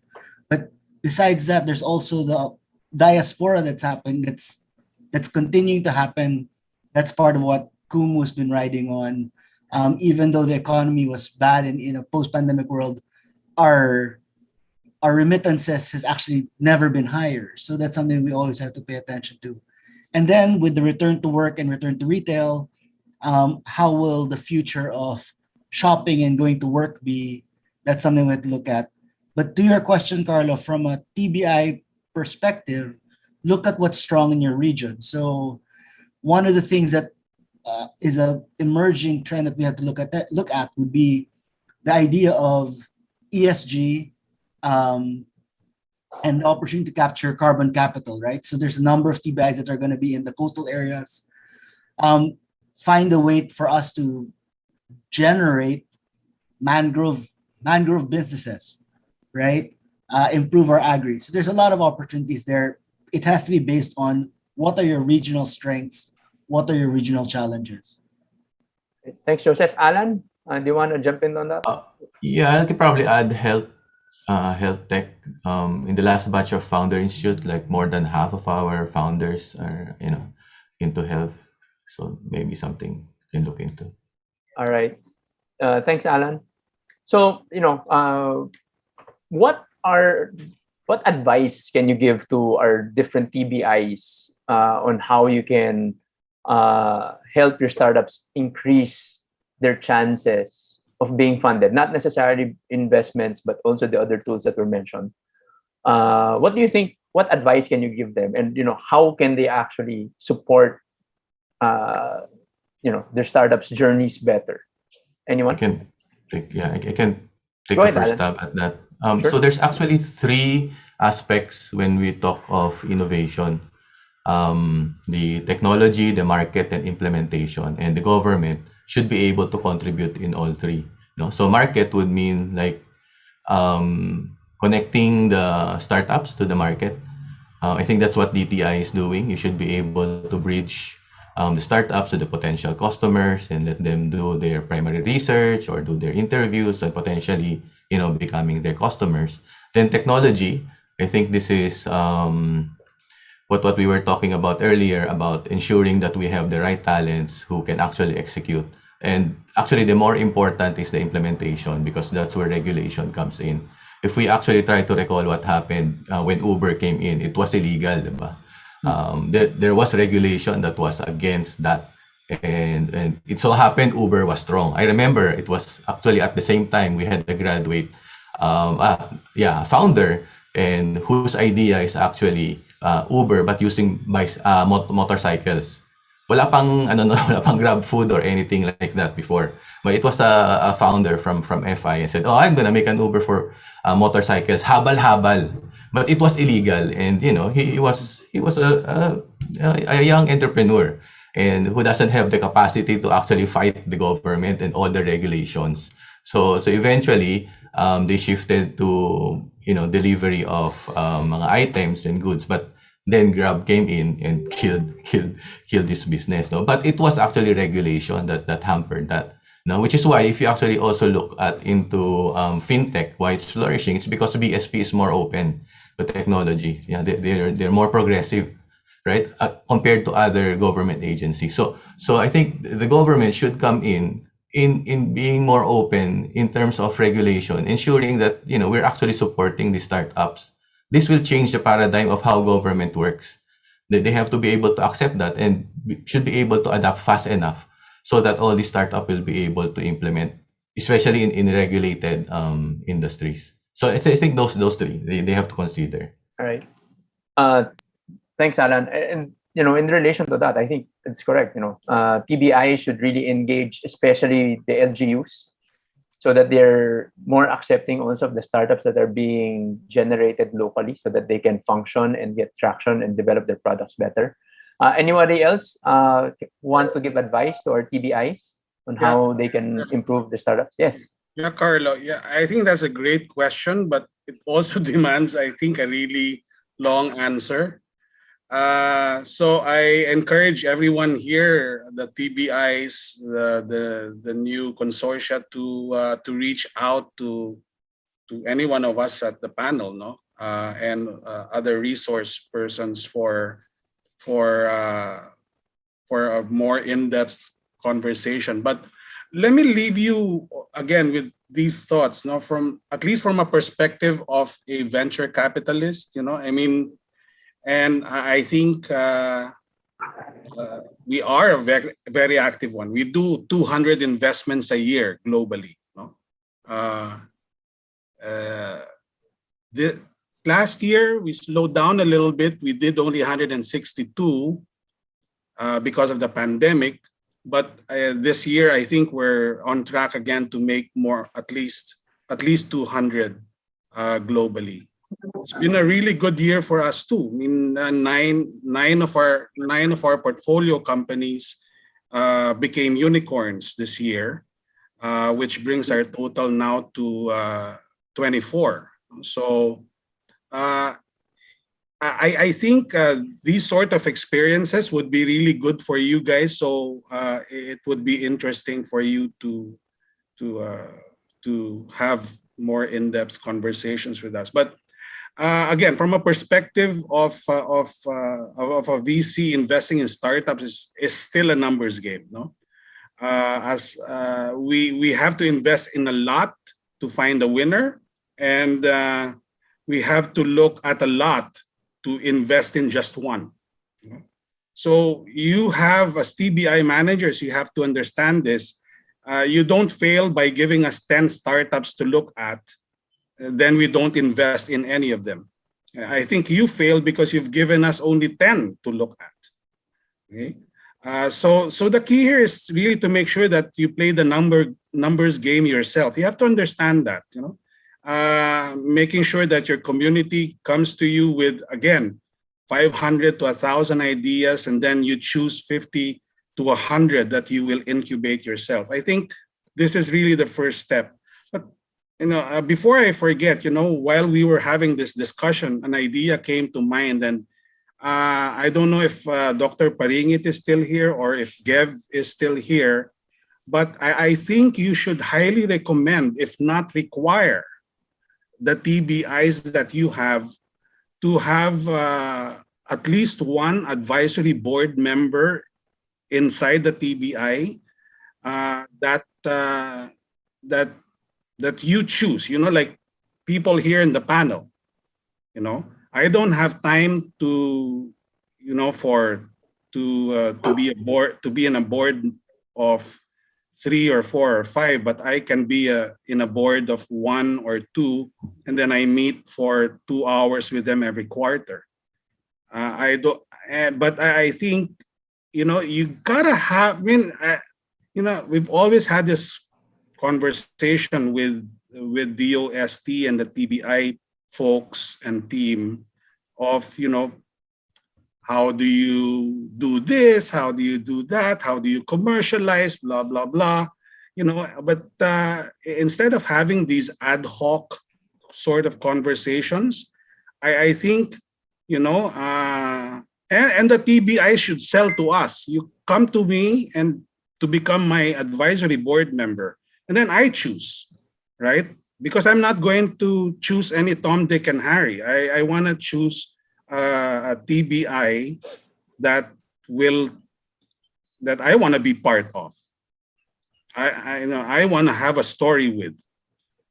Thanks, Jojo. I think that's definitely a good idea as also part of the technical panels with the OST.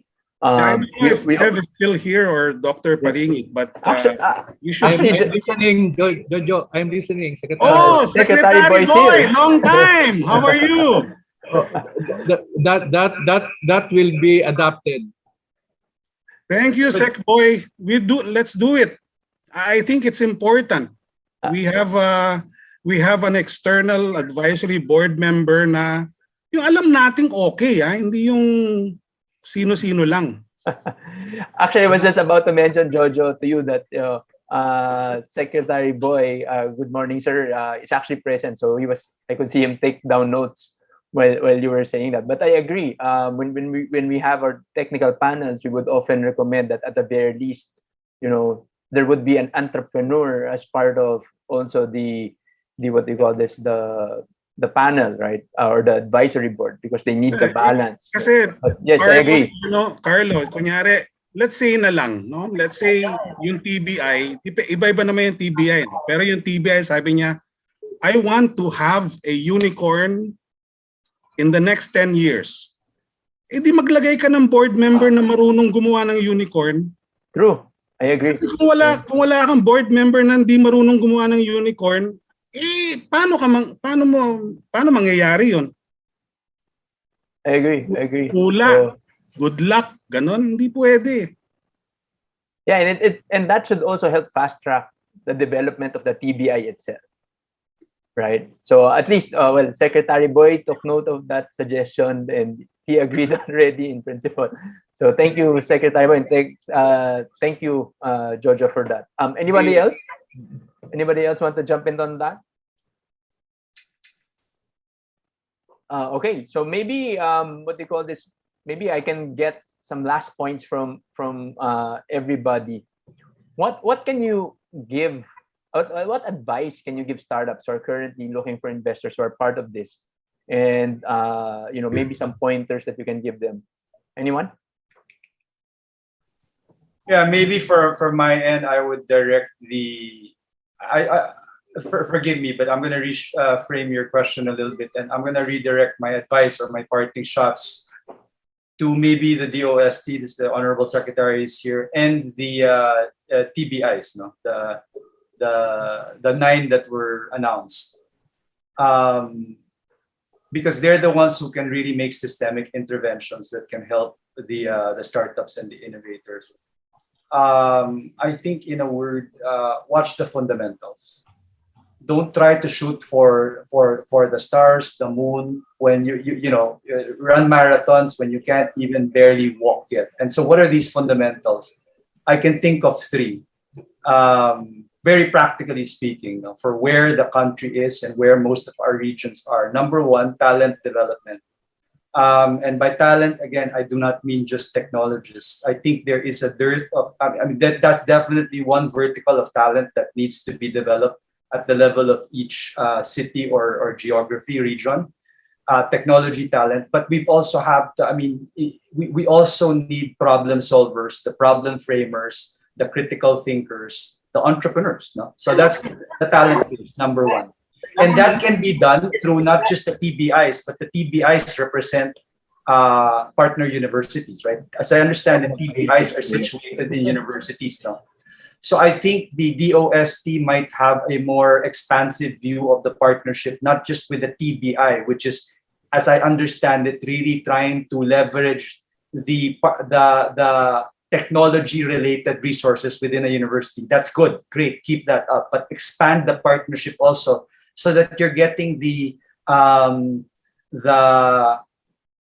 tourism and hospitality deans involved, so that you're getting the math department involved, the sociology department involved, the marketing and business development business departments involved. No? So that's one, development of talent. Without that, there's nothing to speak of.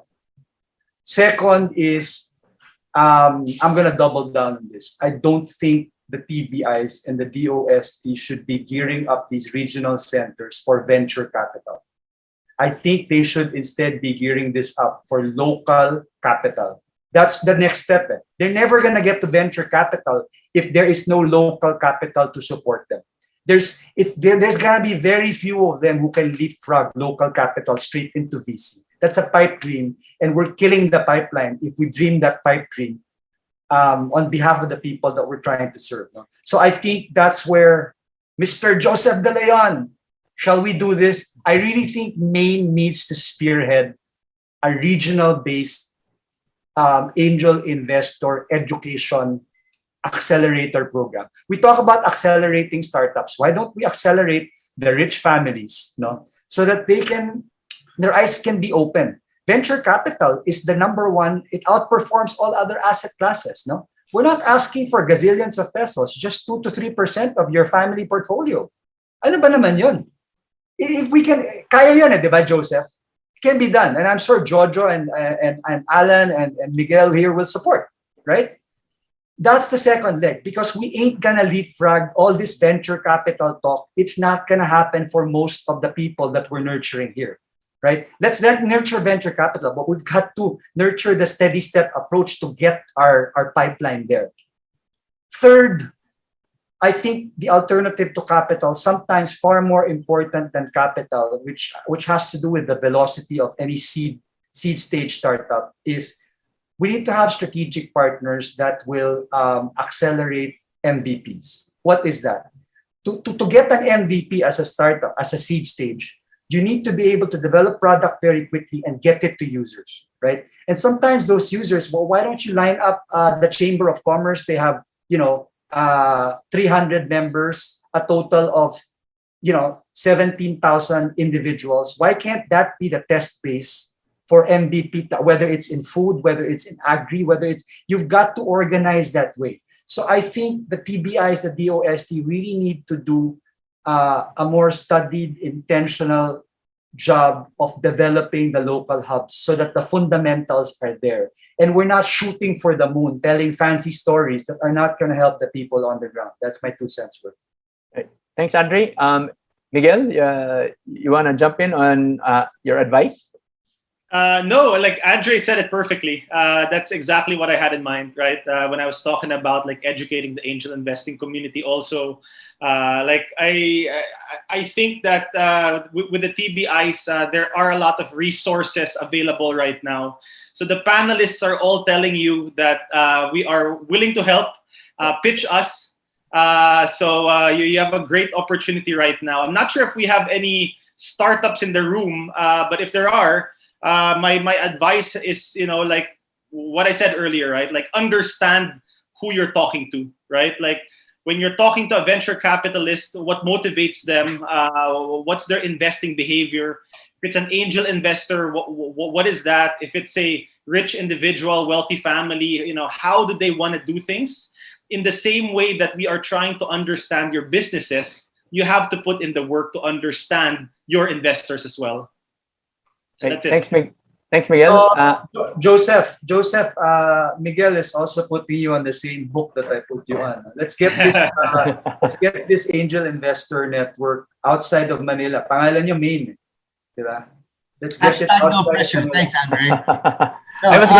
I was gonna make Jojo last. Sorry, Joseph last. But go ahead, Joseph, since they put you on the hot seat anyway.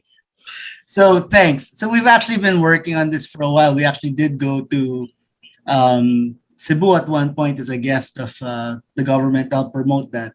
But there's a lot of work that has to be done, even within NCR, right? There's lots of opportunities. It's a growing thing that's happening. But besides the commitment of the individuals, there is a lot of work that needs to be done in terms of structuring the support to make angel investing a better alternative to just buying another house or investing in the stock market. So there's a lot of opportunities that we can all work on together to help generate a richer network of startups that are worth investing in.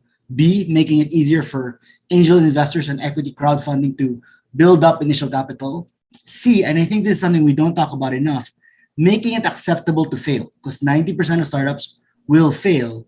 What happens when they don't succeed, right? How do you remove the shame and stigma from that and actually make it easier for businesses or the founders to walk away and bounce back with something else, right? So there's a lot of work to do. Happy to have those conversations.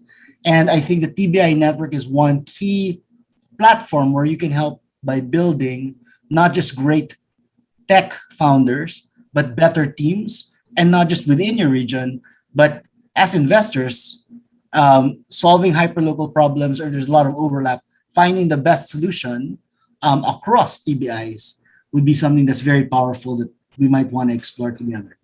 Right. Thanks, Joseph. And Alan? Yeah.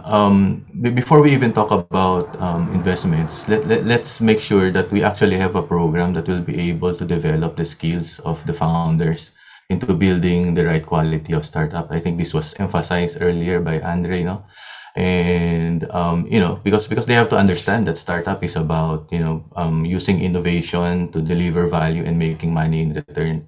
So they have to understand the fundamentals, and once you're able to get traction, be able to execute, then naturally the investments will come in. That should be the easier part. The harder part is actually bringing all these people with the right mindset, thinking about how a startup actually works. That's it. All right, thanks, Alan. And last word before we end our panel discussion, Jojo. Yeah, just a couple of more thoughts that I wanted to share for the TBI team and Sec Boy, of course. I think I'm sure you already have the KPIs for the TBIs, and I know you guys have a grading system for this as well. But I think you have to stress certain big KPIs. Think like money raised or number of angel investors that you have, or number of POCs. So I don't know what they are. But let's. I would suggest to review those KPIs and really focus on the ones that move the needle. No, not, forget. It's not about the work that you. It's the results that we measure. Uh, and it's a little maybe controversial, but what I would do is put more money in the TBIs that are successful and kill those that are not. If you don't produce cert or you don't meet a grade, I mean, a lot of everybody does this. Even in school, if you fail, you don't pass. I mean, you don't graduate. You fail with your work, you get fired.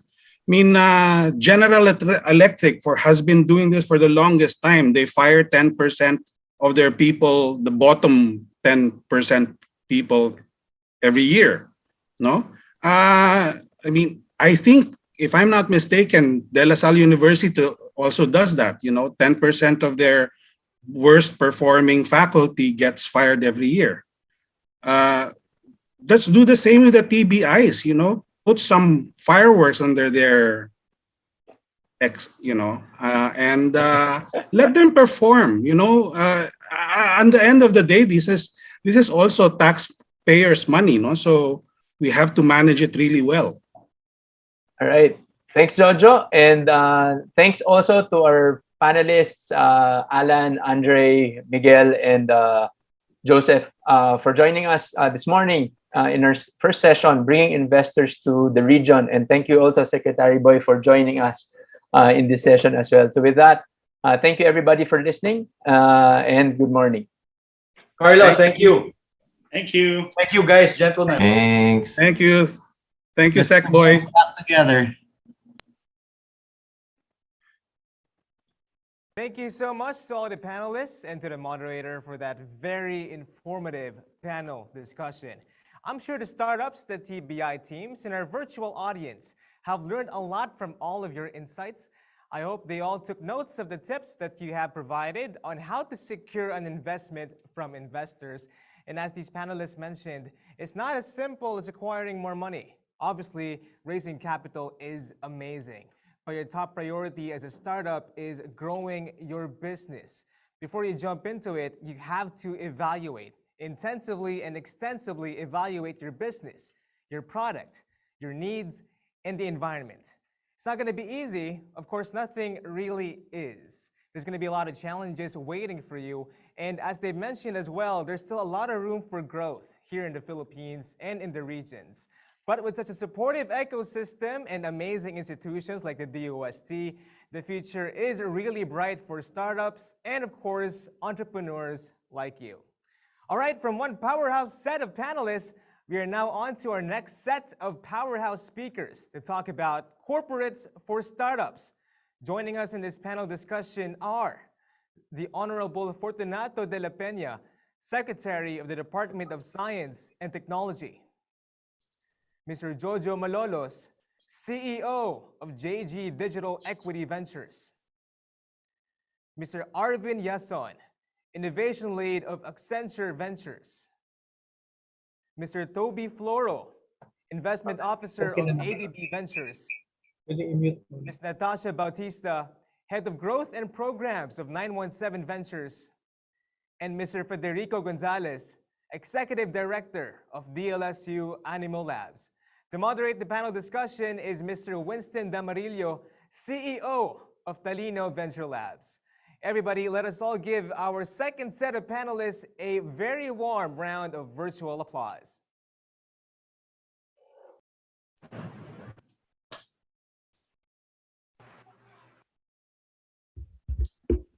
All right. Well, good afternoon, good evening, and good morning for some of you. Today, I was wondering when the virtual applause would be over, but we have a very interesting panel today, following a very interesting conversation as well earlier. Just before this panel, we're talking about venture capital. Today, we're going to talk about the Philippine corporates for startups, and I'm going to ask everyone to take a little bit more time to understand all the different options we have here in the country for innovation. And today we have an amazing and a highly diversified panel.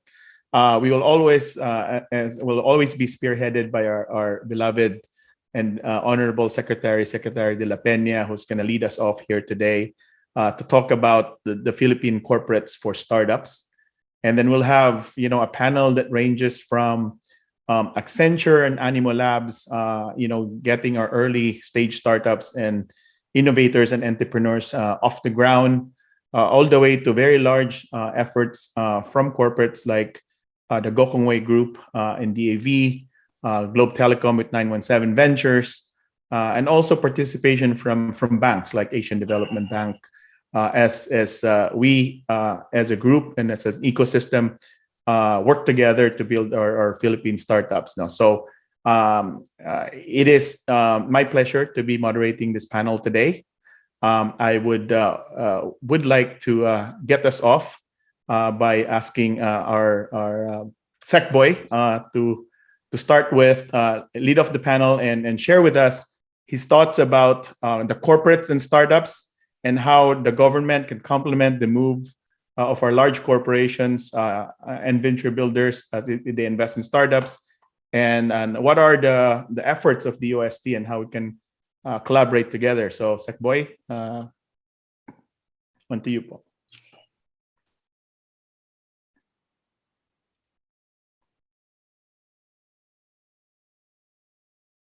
Secretary, I think you're on mute. Sorry. So first, thank you, Winston. I would like to describe where we are now in terms of our investments in incubators and startups. So since 2009, the DOST TBI network has grown stronger, and we now have 48 business incubators and 32 industry-based TBIs, plus 16 agriculture and aquaculture focused TBIs located in different private and public universities in the country.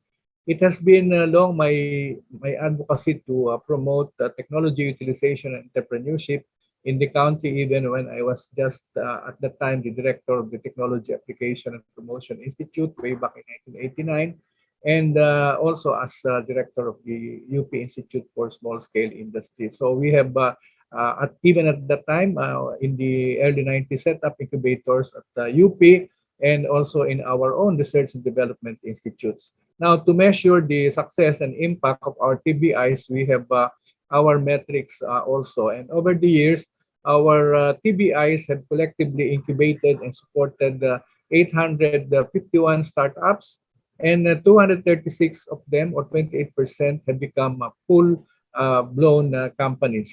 They were able to generate more than 4,000 jobs, raised over 1.3 billion in private investments, and generated 623 million pesos worth of revenues for our startups.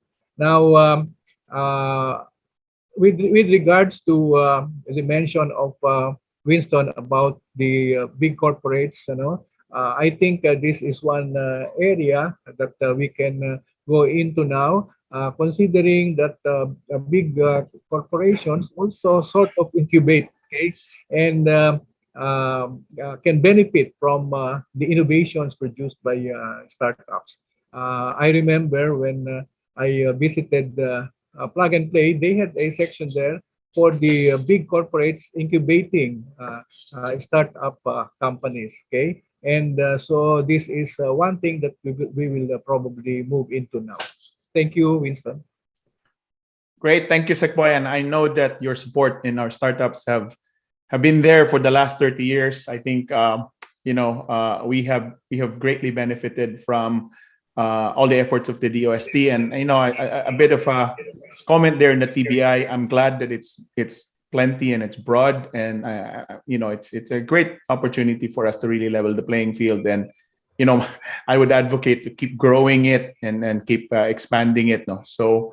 But what's really interesting in our ecosystem now in the Philippines, as most of you have seen, there's a lot of progress, right, in terms of our startups getting funded, in a big way. A lot of our homegrown startups like Kumu has become major players in our ecosystem now. And to fuel that growth, it's really important that we look at the entire life cycle of our startup. And one really interesting development that we're super grateful of is the effort by Accenture. So I wanted to ask lang, Mr. Arvin Yason, no? Accenture most recently made a great donation to our schools to help incubate and accelerate efforts to for innovation in our universities. So maybe we'll start off with you, Mr. Yason, to talk a little bit about Accenture's initiative and what are your goals, and what have you been seeing so far in terms of highlights. Yeah, thank you, Winston. Good morning, everyone.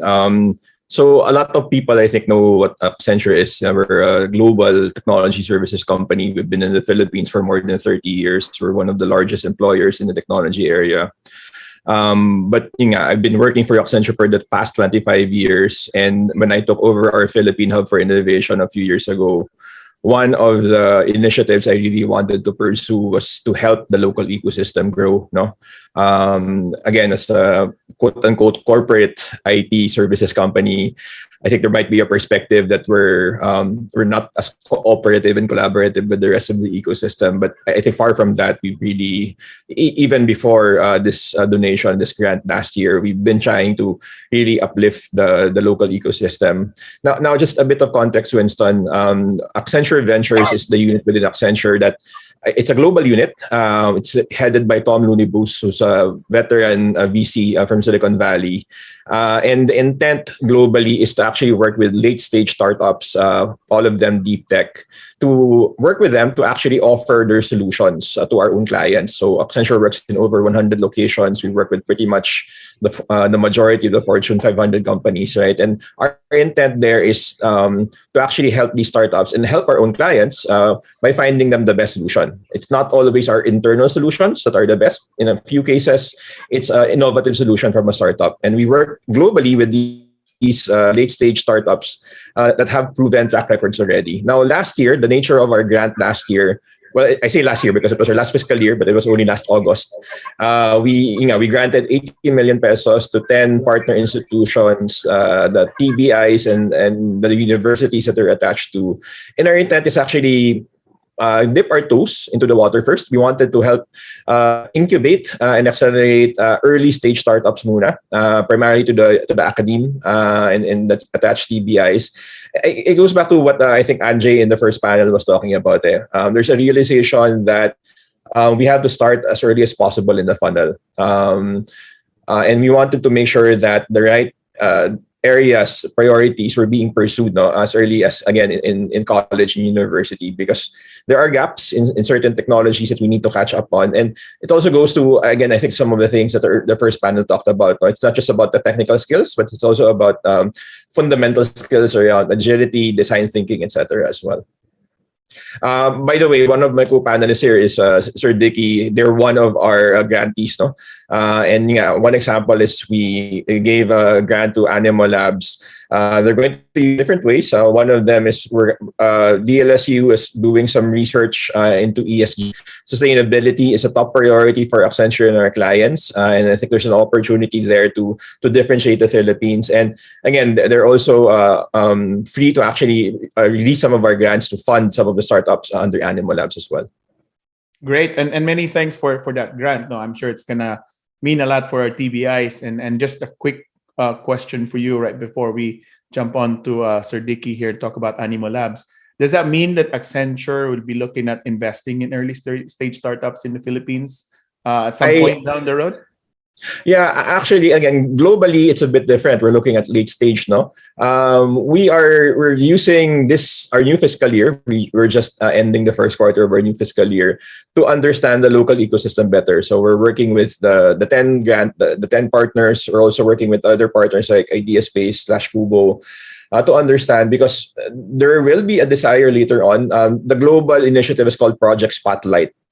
And the intent there is not just to fund startups, but to also collaborate with startups by giving access to our own technology and industry apps. So again,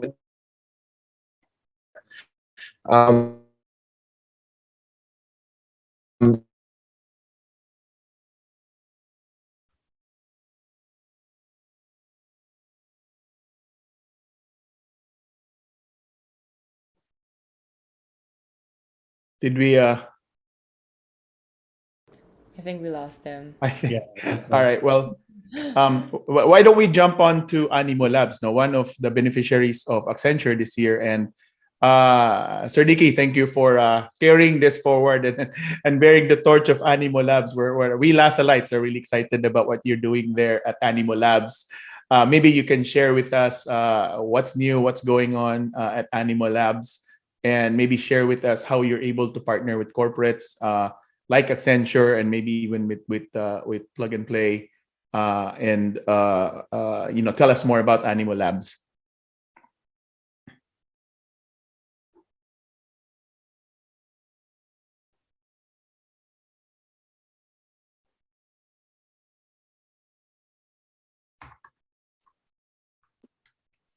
Okay, good morning again. Quick picture of Animo Labs before I get to talk about the grant that we received from Accenture.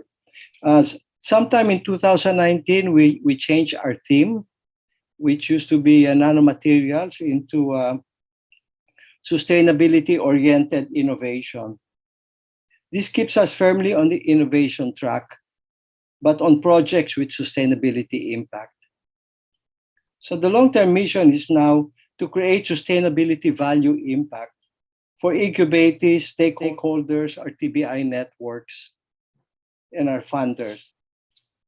An example would be our portfolio companies, which includes, I'll talk about four standout incubators among the 20 in our total portfolio. Nanotronics is multi-awarded. It uses nanomaterials created from indigenous plants to change the characteristics of plastics, thereby enhancing their environmental friendliness. Lion is a computer studies students' thesis project. Their OJT was working on their project within Animo Labs. And they now offer an online learning platform to customers in the review and training area.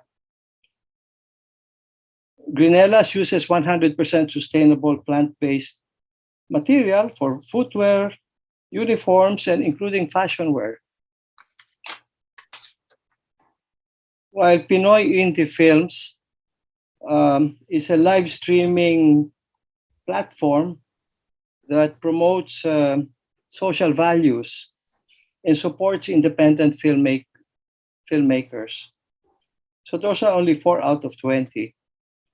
In addition to that, we're supporting several fast-track projects under DOST funding in areas such as AI, machine learning, object identification, drones for education and commercial use, coal ash conversion to construction materials, ship hull coating to reduce barnacle growth. And we are also supporting Launch Garage, which provides accelerated training to advanced startups. Now, our big project to date and big grant is the one that we received from Accenture on ESG reporting. This involves the promotion of sustainability research and sustainability reporting research, the development of academic programs at the undergrad and lifelong learning levels, the incubation of startups, because a lot of sustainability problems of corporations lend themselves to startup enterprise. And finally, the assessment of ESG reports to aid in their improvement. Our focus in reports is because reports and actual sustainability practices are self-reinforcing interactive elements within the corporation. And if they get really serious about the reports, they have no choice but to make sure that it gets implemented on the ground. We believe that the low-hanging fruit in obtaining sustainability gains is in the corporate and business sector, all the way down to the MSMEs, whose journey into maturity is also our goal. And we can't just stick to the PLC's ESG reporting because they comprise only about what, 12-15% of total GDP. Most of it is in the MSMEs. And that's where the big difference can be made. We also run competitions, and our competitions are very market-focused competitions. It's not a technology application into whatever type of competition. It's apply your technology into a particular market need, such as climate change, NASA space data, 5G applications, and the like. So finally, maybe we have to say, how do we work with government? We're actually training the PTRI and PICARD TBIs, including the latter's SUC ATBIs. There must be about 15 or 14 ATBIs under the umbrella of PICARD. And they already have some mature R&D programs. Their TBIs just need to be developed. In addition, we've also trained several private HEIs in developing their TBIs, and we would welcome to being assigned to more HEIs for their TBI training. So that's the picture with Animo Labs right now. Quite a handful there. Thank you. Well, thank you very much, Dicky. I think it's giving us a picture that, with these university incubators, we're really able to drill down on complex technologies because that provides a natural environment for that and clearly a good target for grants, especially from Accenture itself. So let me just keep moving down the road here. So let's also invite Toby Floro. Toby is with ADB Ventures, and it's exciting to see ADB participate in our startup ecosystem here in the Philippines. Toby, if you could share with us what ADB is doing. I hear that you're both investing and giving grants for innovation in our startup here in the Philippines. So why don't you very quickly give us an overview of ADB and what your goals are?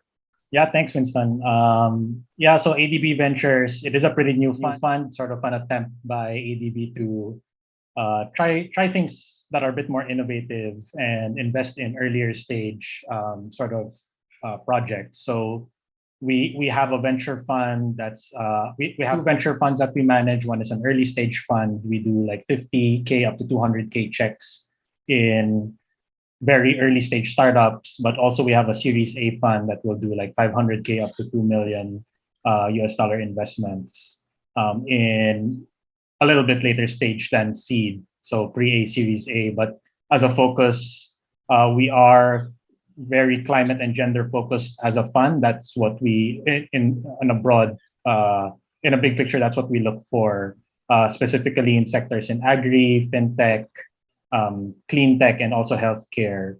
Yeah, and I think we've made about 15 or so early stage investments, plus about 5 Series A. Some examples in the Philippines. We invested in a company called Piñatex. They work with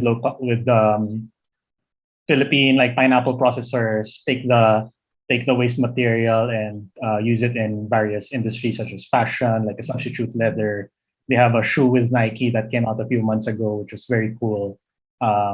We also invested in a company called Fortuna, which does coolers or chillers for using coconut husk byproducts. So those are some of the things we do. We also invest in tech solutions as well. We invested in Packworks, which works with sari-sari stores all over the Philippines, 90% of which are owned by women in at least their user base, assisting them with growing their business, some tools to improve their operations. So yeah, I mean it's quite exciting. We're a pretty new fund, but we invest regionally across Asia. But for us, of course, like Philippines being in Manila as well, we see a lot of the exciting things that are happening and trying as much as we can to participate.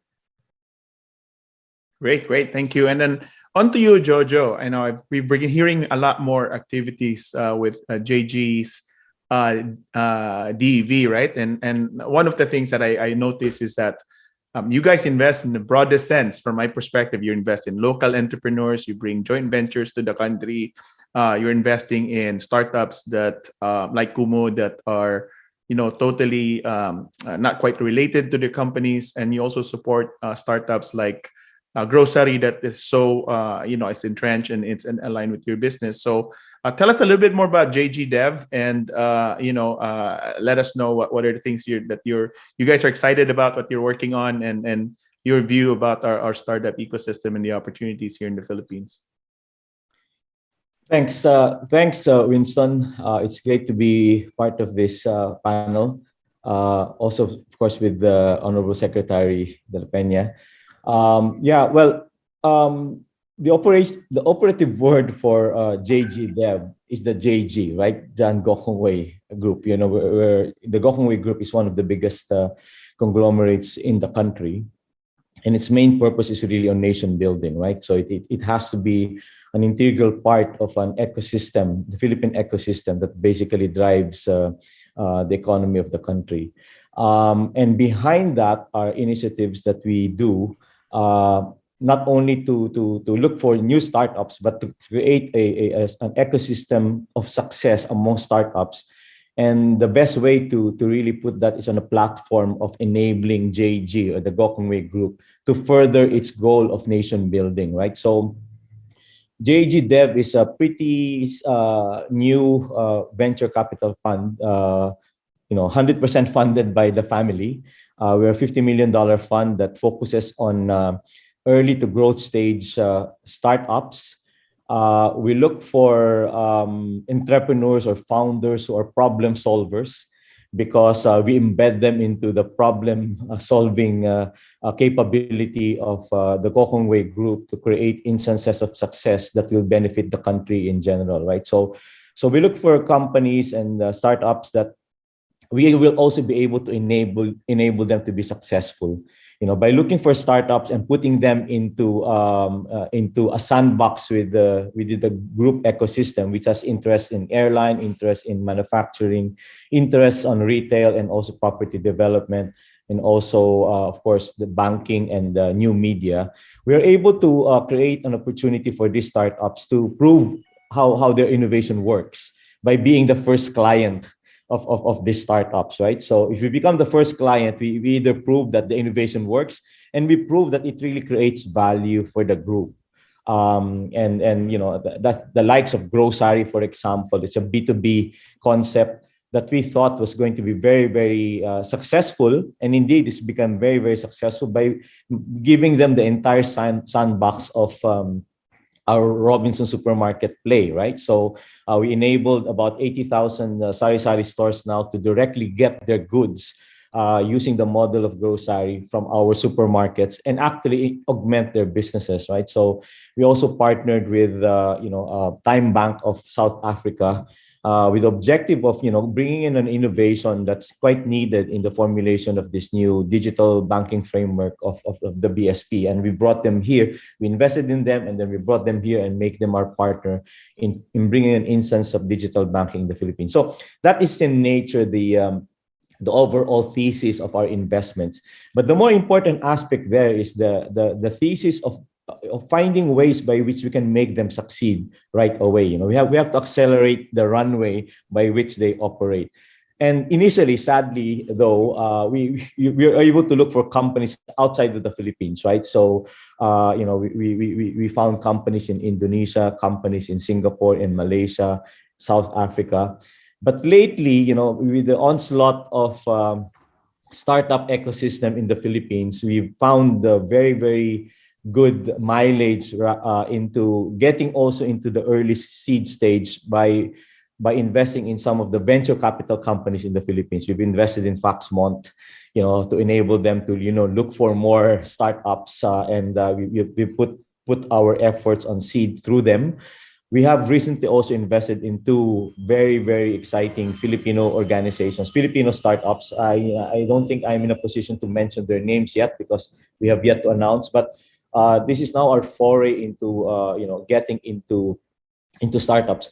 But again, consistent with our thesis that they have to be able to create value. The founders are into that mode of problem solving. That we are really solving problems, not just mimicking others, right? We are getting into fintech, we're getting into e-commerce, supply chain, and logistics.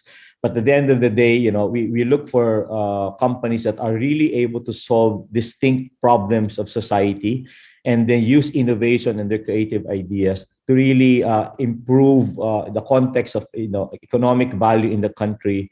We invest in Grocery because it enables, right now it's enabling about 80,000 sari-sari stores to augment their businesses. So this is the crux of what we're doing, and we're very happy that during the pandemic, we were able to invest in about 9 to 10 companies, and that's a record for us because we started with 3.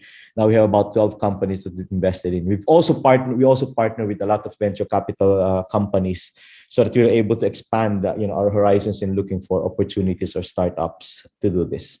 Yes, great. Wow, an amazing set of activities, and hopefully keep a little bit more of your dry powder there for more startups coming up post the pandemic here. Certainly, one of the conglomerates that were extremely busy through the pandemic is Ayala Corp and Globe Telecom, and I think what's exciting that just joined our ecosystem here is the idea of venture builders, right? And I'm gonna ask Natasha to talk a bit more about 917 Ventures. Tell us what's a venture builder and what are you guys doing at Globe, and how does that how do you differentiate with investors, incubators, and accelerators? Okay, sure. Thanks, Winston, and hi to everyone in the panel, and hi to everyone in our audience. Sec Boy de la Peña, super nice seeing you again. But yeah, I'll try to make this short and sweet, because I know we have more meatier discussions. But 917 Ventures, we're Globe's corporate venture builder. We ideate, launch, accelerate, and scale new businesses that have the potential to grow and scale fast. So part of our portfolio include the double unicorn status GCash, of course, everyone knows that. Consulta MD, Health Now, PureGo, Rush, AdSpark, and our 2 newly spun off companies, Inkiro and M360. So venture building, it's a new term, although some people know what venture builders are. It's still pretty new in the startup ecosystem, but what we really do is we build ventures and act like a startup factory. And in fact, in the past 2 years since 917 Ventures was formalized, we vetted over 300 ideas already and launched 20 ventures. Some of them failed, some of them are still being incubated, some of them are spun off. And all while supporting our portfolio companies that I mentioned. Shameless plug, check them out. We have our lounge every 4 p.m. if you want to hang out with us. We also have the Powered by 917 Ventures booth and even our job fair if you want to learn more about our portfolio and our ventures. And although we were created to future-proof Globe, we act as a separate entity. And our North Star really is, our mission is really to uplift all 109 million Filipino lives. And we want to replicate the success of GCash and how it's really helped us, especially during these trying times, with the rest of the portfolio companies we're accelerating and even the new ventures we're incubating. So I'll end it with, typically accelerators and incubators, they support existing startups. They provide funding. They usually take them in when they already have an MVP. But for venture builders, we build ventures from idea all the way to scaling them and supporting them, like GCash and the Consulta MD and Health Now. So yeah. Great extreme diversity now of help in innovation. So Sec Boy, I was gonna ask you, for the last 30 years, I know you've been championing, right? Getting people more innovative platforms, getting entrepreneurs to be more active, but it looks like we're expanding, no, quite a bit, from accelerators, from incubators. I think TBIs like Animo Labs is expanding and going deep in its portfolio of companies. And now we've got the large conglomerates, directly investing and building companies, and we're getting help also from international players like Accenture and ADB in the country. So What are your thoughts on that, Sec Boy? How excited are you to have all of that support now in the ecosystem? And what do you think the DOST or the government in general should do to kind of deepen the relationship with our corporates in our startup ecosystem? Well, thank you, Winston. First of all, I would like to share what are the immediate plans that we have. These are not too long term. Okay, I'm speaking only of what we probably would like to see within the next 3 to 5 years. In terms of TBIs, we still have, I think, many places in the country where we may need to set up TBIs, okay, particularly with the help of our institutions like the universities in those places or even the local government units. And we foresee that probably up to 2024, we will still set up another 35 or 40 incubators. But we will not keep on establishing incubators forever. Okay, so maybe that will be the end point, and we will now actually start on a new, shall we say, strategy. And this is really to support particularly those that have already taken off. Okay, and you know, we are not only talking about unicorns. We are talking about new startups, new enterprises that will help contribute to the economy. Okay, whether they are in the industry, energy, or ICT area, or in the agriculture, aquaculture, and health sector. And I would like to mention that there is one particular program that we have started last year. We call it iStart. Okay, it's a long title. It's really innovation, science, and technology for accelerating regional technology-based development. A few years ago, we commissioned a study at the UP School of Urban and Regional Planning, and it was actually our sort of contribution to the discussions on human settlements, on housing.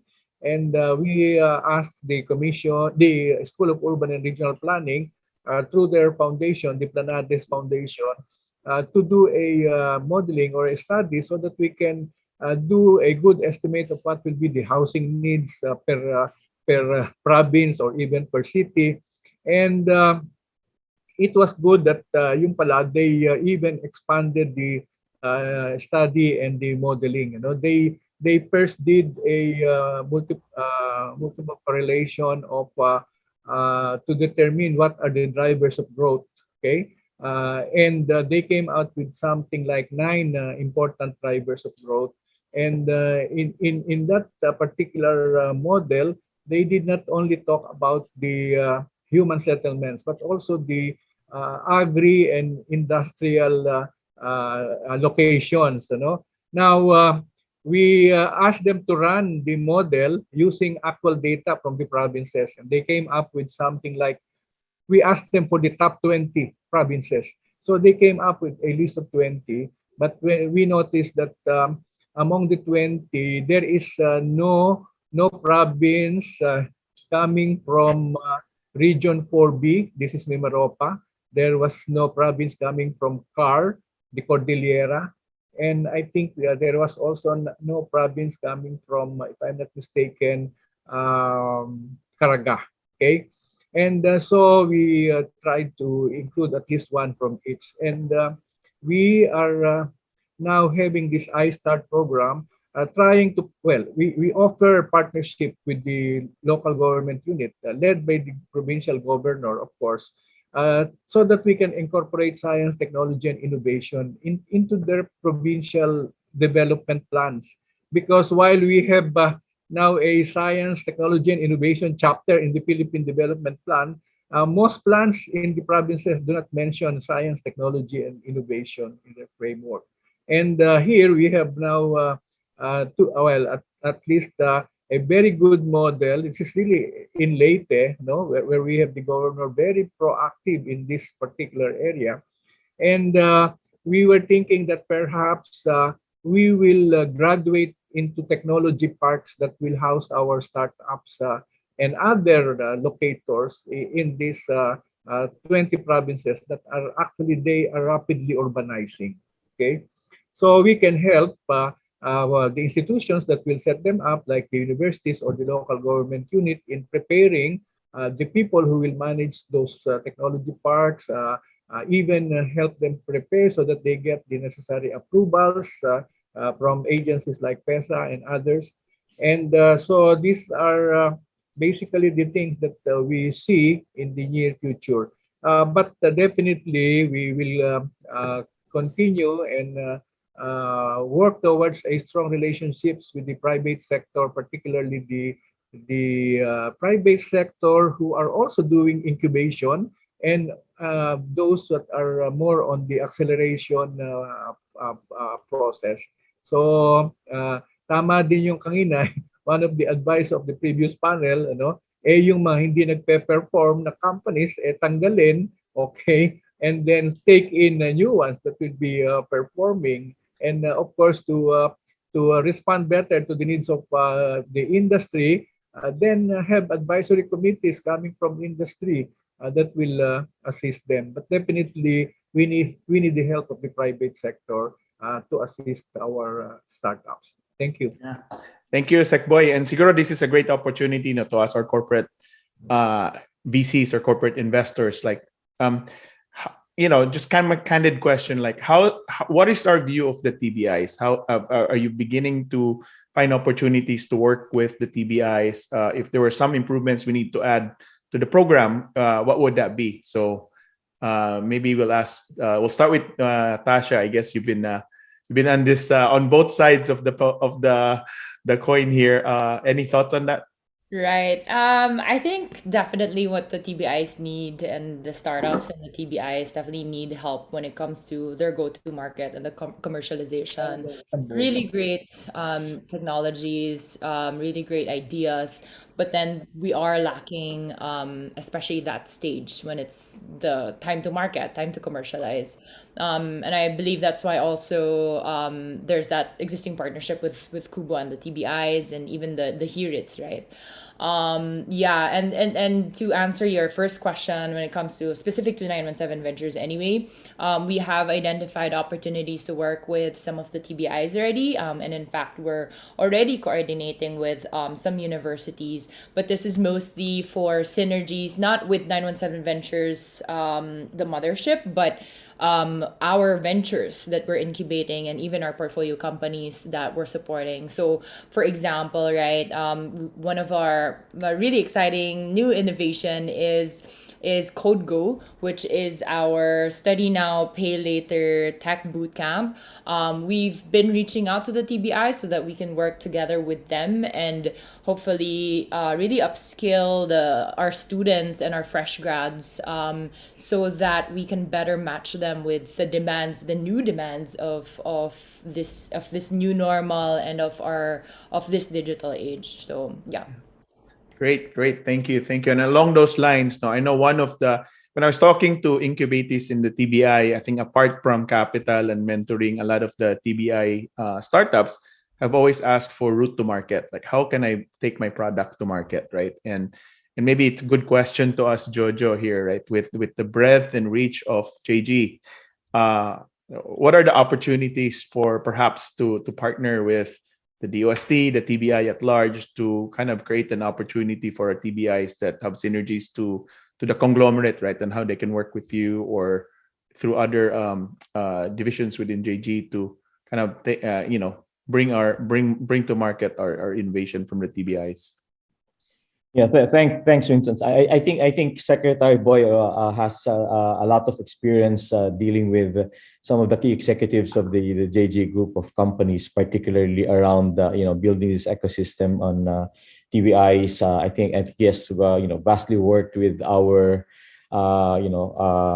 Rubina, Madam Rubina has been very, very helpful around this.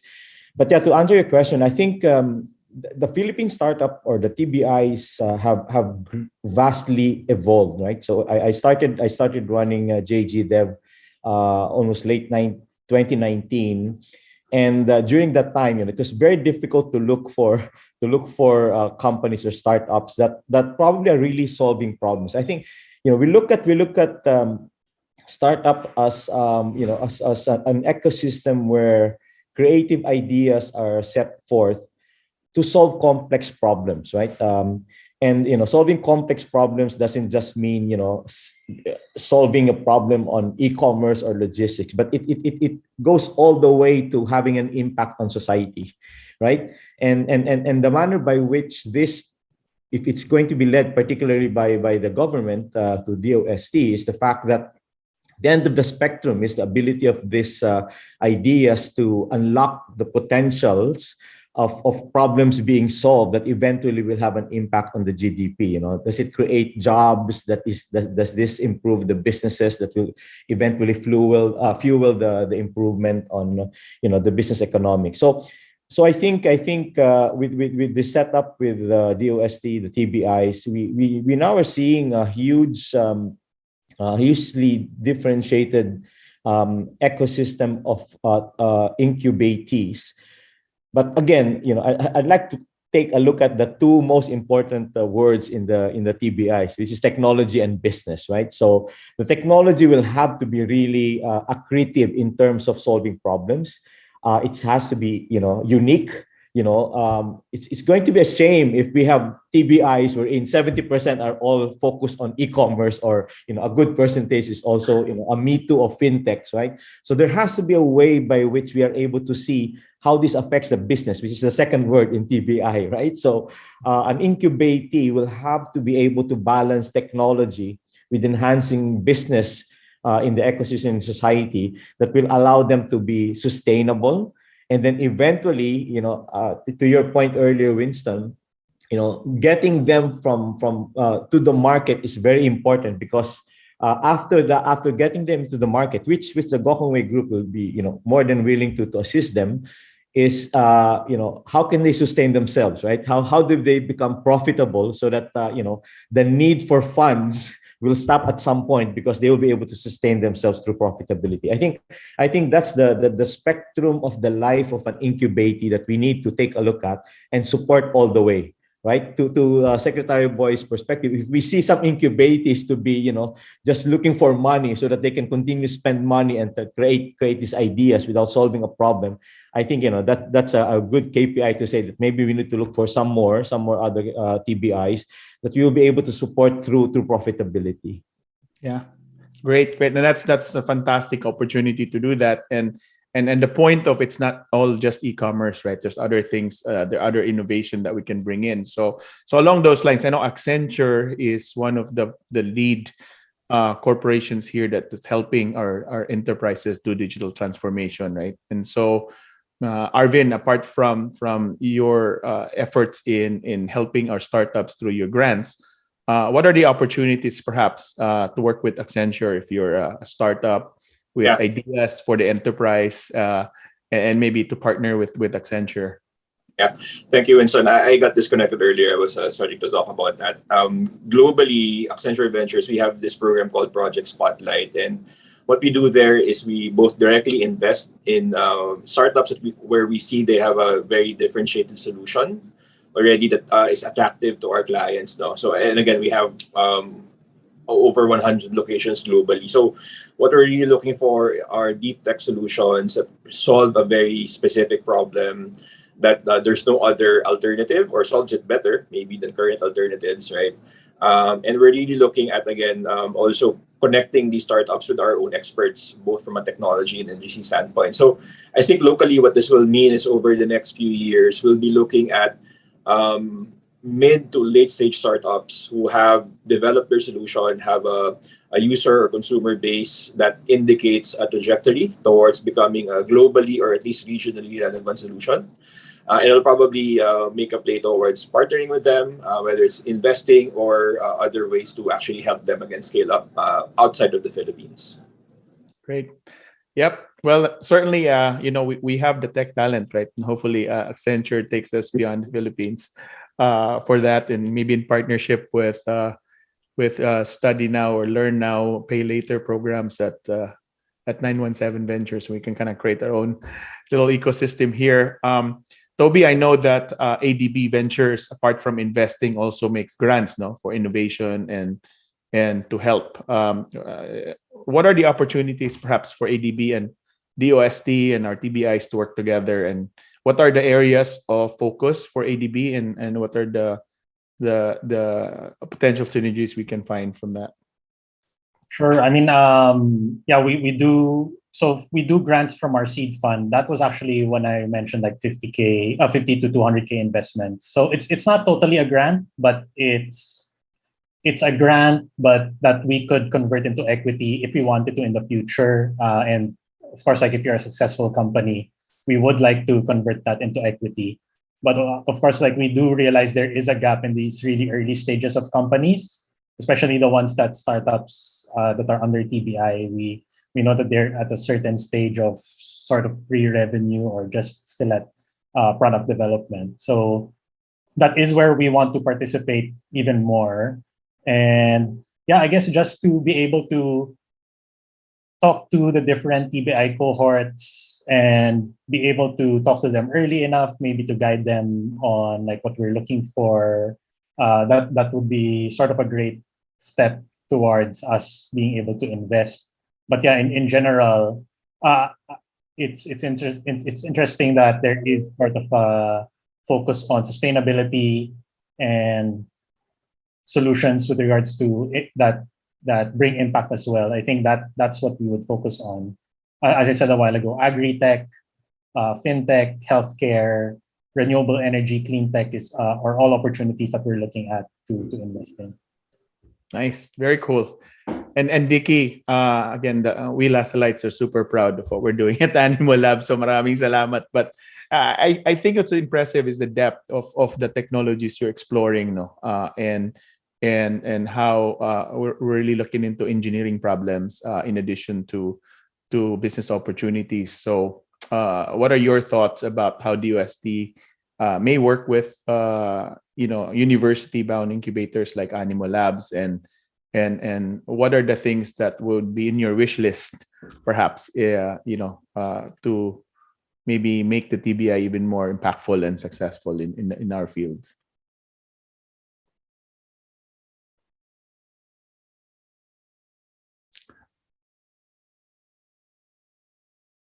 Dicky, you're on mute. Huh? Yeah. Maybe the elephant in the room we haven't been able to talk about is that this pandemic has really disrupted a lot of incubators, a lot of them. You've had teams broken up because people had to work on family businesses and give up on the startup, even if they were key members of the startup. Startups that were dealing with clients on a physical basis suddenly had to suspend all of those discussions and face-to-face meetings for almost more than 2 years right now. So I think our challenge right now is to help some of our startups get back on their feet and get their projects back on their work plans, and more importantly, get their teams together. Hopefully, some of the key team members can get back to working on the startups on a full-time basis. And so I would say that right now, within the short term, sustainability is going to be a key issue for us to handle. Those are for the existing startups who were there in early 2020 and late 2019.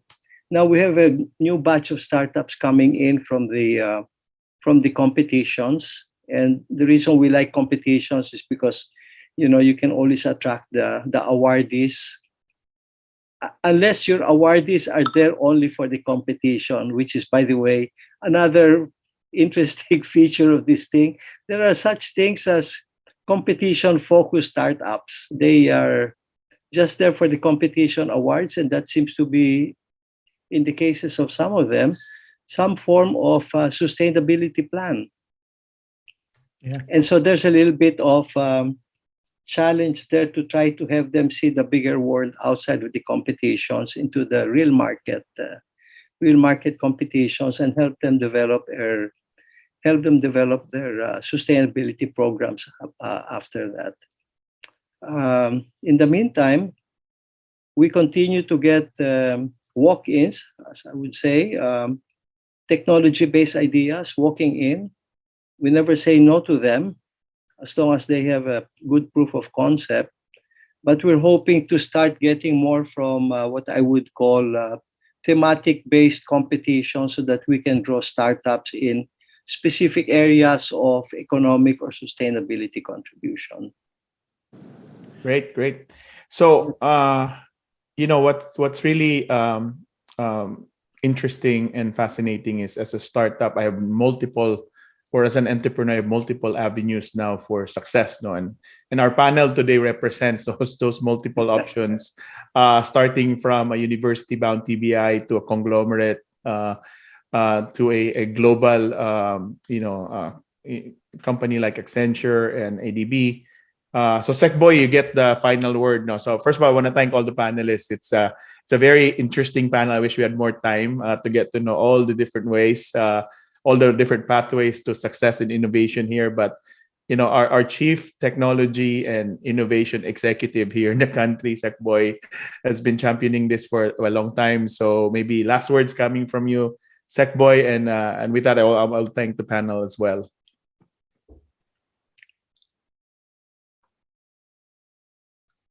Mute po, Secboy. Mute.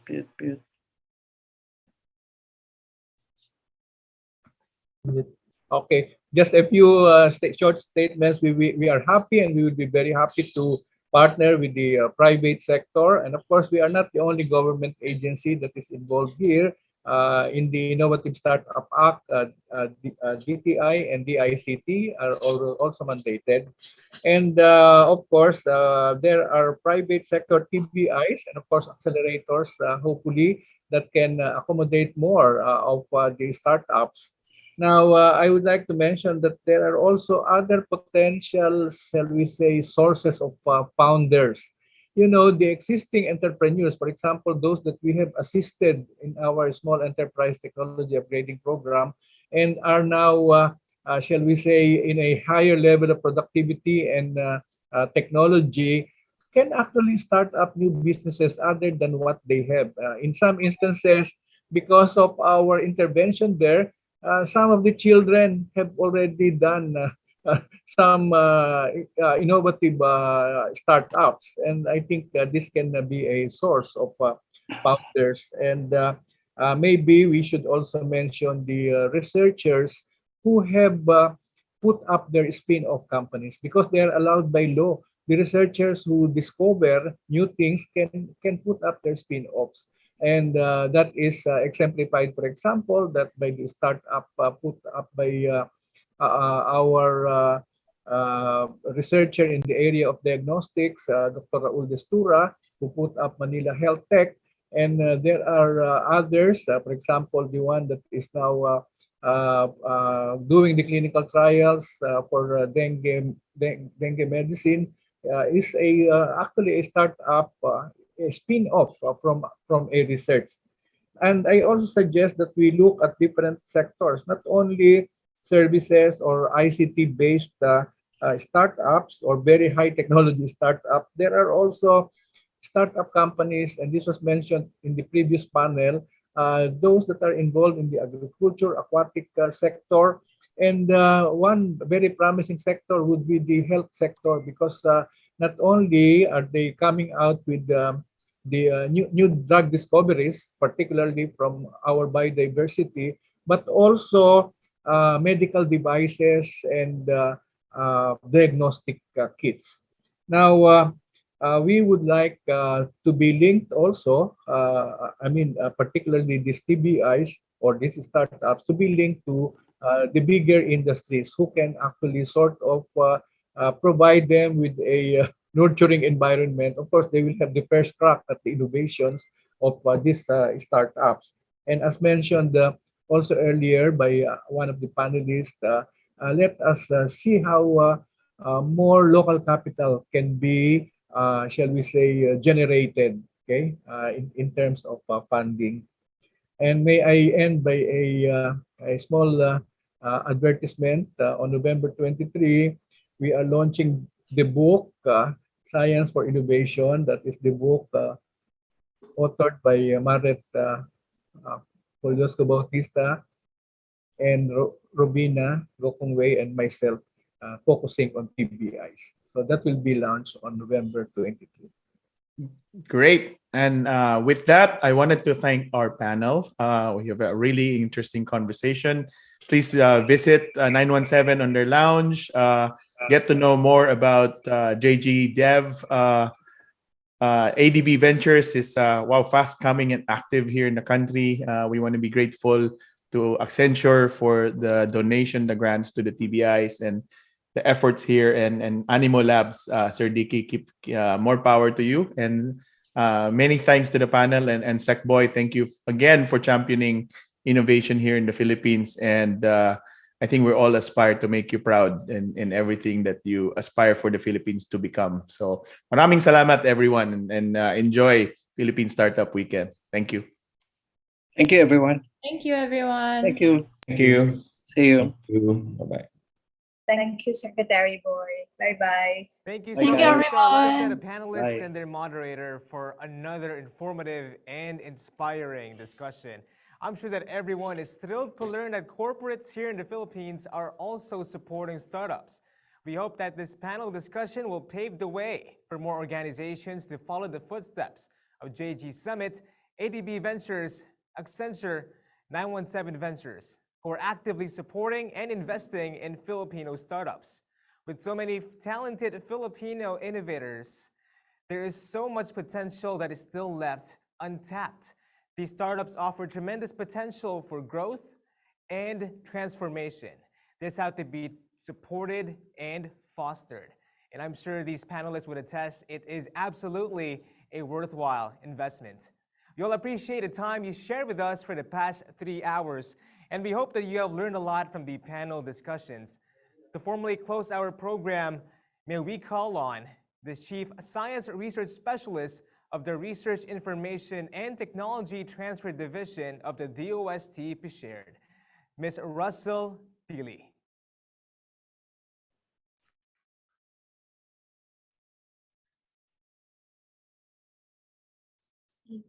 Thank you, Mike. Yeah, so now we're done.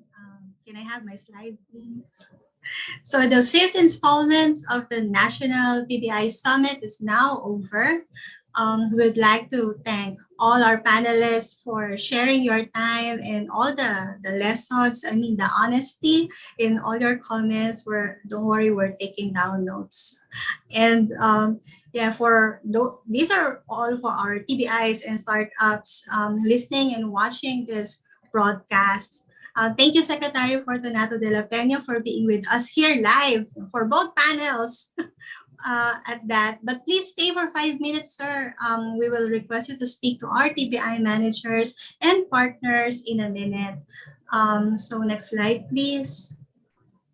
So for this year's Summit, the DOST PShared has once again launched a new program that will benefit our startup community. We already have our technology business incubators and our startup grant program, which our DOST secretary shared earlier, the high points of our accomplishments. Now, as we move towards a post-pandemic period, we have launched now a new program that they called Receive as a show of support, especially the regions, so that all our enablers and our partners will be able to move as one to raise the level of startup activity in the regions, leveling up both in quantity and quality of our startups. Now, again, our congratulations to the 9 Receive Startup Consortia launched today. Good job, guys.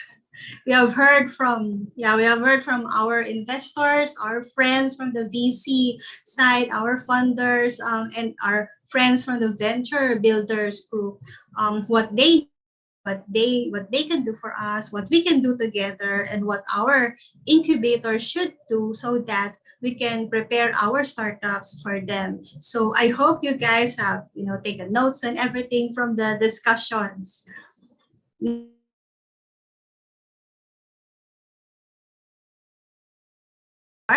We have an exciting year ahead of us because the DOST shirt is now opening.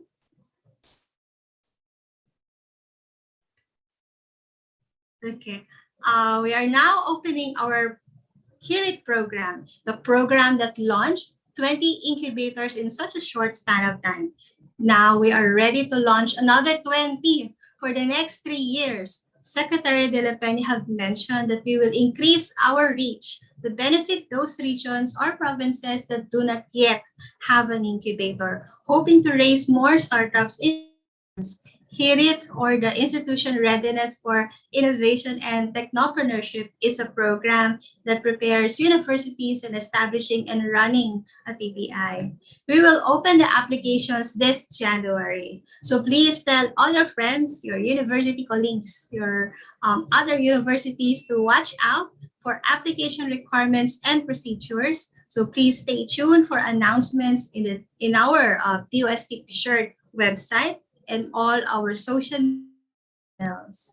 Next slide, please.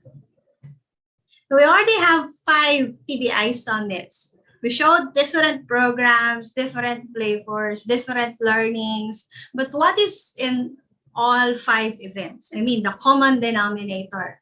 Well, it is actually the presence of Secretary De La Peña. All these years, he never missed an event. Sec Boy is not only our innovation chief, the highest in the land, but importantly, he is the undisputed father of our Philippine TBIs, Sec Boy. He championed the establishment of technology business incubators, and he was with us in all our summits. From Cebu when we had the first, to Manila Hotel, our Ortigas event, and then 2 online broadcasts, including the one we had today. I remember Secretary De La Peña clearly in the summit in Manila Hotel, going table to table, Pinoy Kasal style, talking to all the participants, startups, university officials, and all the guests. He missed lunch that day, but he did not miss a single person in the room. Next slide, please. So thank you so much, Secretary De La Peña. I know that this is your last, but for the last 12 years of the TBI program, you never wavered in your support. When you were still TAPI director, you started this concept of incubation here in the country because countries already have flourishing startup success abroad. You then became undersecretary and reinstated the importance of TBIs in the DOST R&D agenda. And we, the TBI community, became a priority. Now, Secretary Sec Boy, you saw the growth of our efforts from 5 incubators 10 years ago. We now have 48. And this is your brainchild after all. Secretary De La Peña, a big thank you once again to all the support you have given to program. Even though this is your last year as secretary, we hope to see you around to see the fruits of what you have planted in the beginning. I see a lot of messages in the chat for our dear Sec Boy. So I hope you're reading the chat box. So I would like to call on the secretary once again in the limelight to say something and encourage our TBIs and universities here in the audience. Sec Boy. Siguro ang masasabi ko lang, sawan-sawa na akong maririnig na ang Pilipinas ay naiwan, kulelat, wala ng pag-asa. Alam ninyo, hindi ako naniniwala dyan at tayo ay napakaraming magagaling ng mga Pilipino at siguro kung magkakatulong-tulong lang ang private and government sector at saka kung mas marami pang word na gagamitin ko, mas marami pang mahuhusay na Pilipino na gustong maglingkod sa gobyerno, ay siguro mas gaganda pa ang takbo natin. Kaya sana lahat kayo na ngayon ay tumutulong ay magpatuloy pang tumulong at lahat ng mga merong mga naiisipang mga ideya, huwag kayong mag-atubili na humingi ng tulong sa amin o kaya sa mga private sector na tumutulong din. malaki ang magagawa ng pagtutulungan sa isa't isa. At wag na nating masyadong ano tawag ito, ulit-ulitin yung mga kung ano yung kahinaan natin. Basta magpatuloy tayo na magsikap. Sipag, tiyaga, talino. Andiyan naman lahat yan. Salamat sa inyo. Thank you so much, Secretary. So sipag, tiyaga, and talino. And yes, thank you to all who joined us today. Thank you for the messages. And in sharing your time with us. This afternoon, please attend our Women in Science Forum. We will launch another program, this time a program dedicated to women entrepreneurs. So everyone, thank you. Thank you for being with us. And thank you, Secboy, again. So back to you, Mike.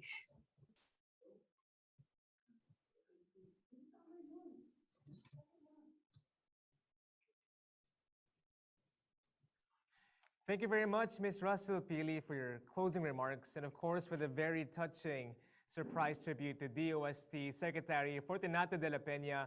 We are very lucky and blessed to have both of you here. Now, before we let you all go for this morning, may we request for you to scan the QR code shown on your screen. You would really appreciate all comments and suggestions that we could use to make next year's TBI Summit even better.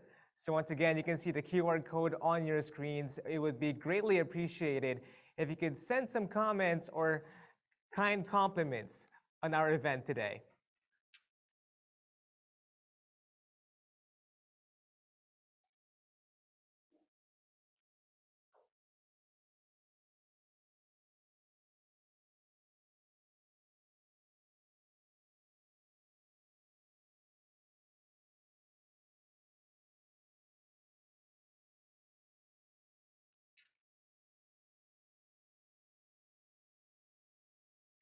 And that officially ends the 5th Technology Business Incubator Summit. The DOST wishes to thank its partners from the DTI and the ICT and the Kubo Innovation Hub for all the help in making this a success. Thanks also to Masaya Studio, our event organizer, for ensuring a very smooth virtual summit. Holding a huge event like Philippine Startup Week and the TBI Summit is challenging, especially during the pandemic. So kudos to everybody who made these events possible.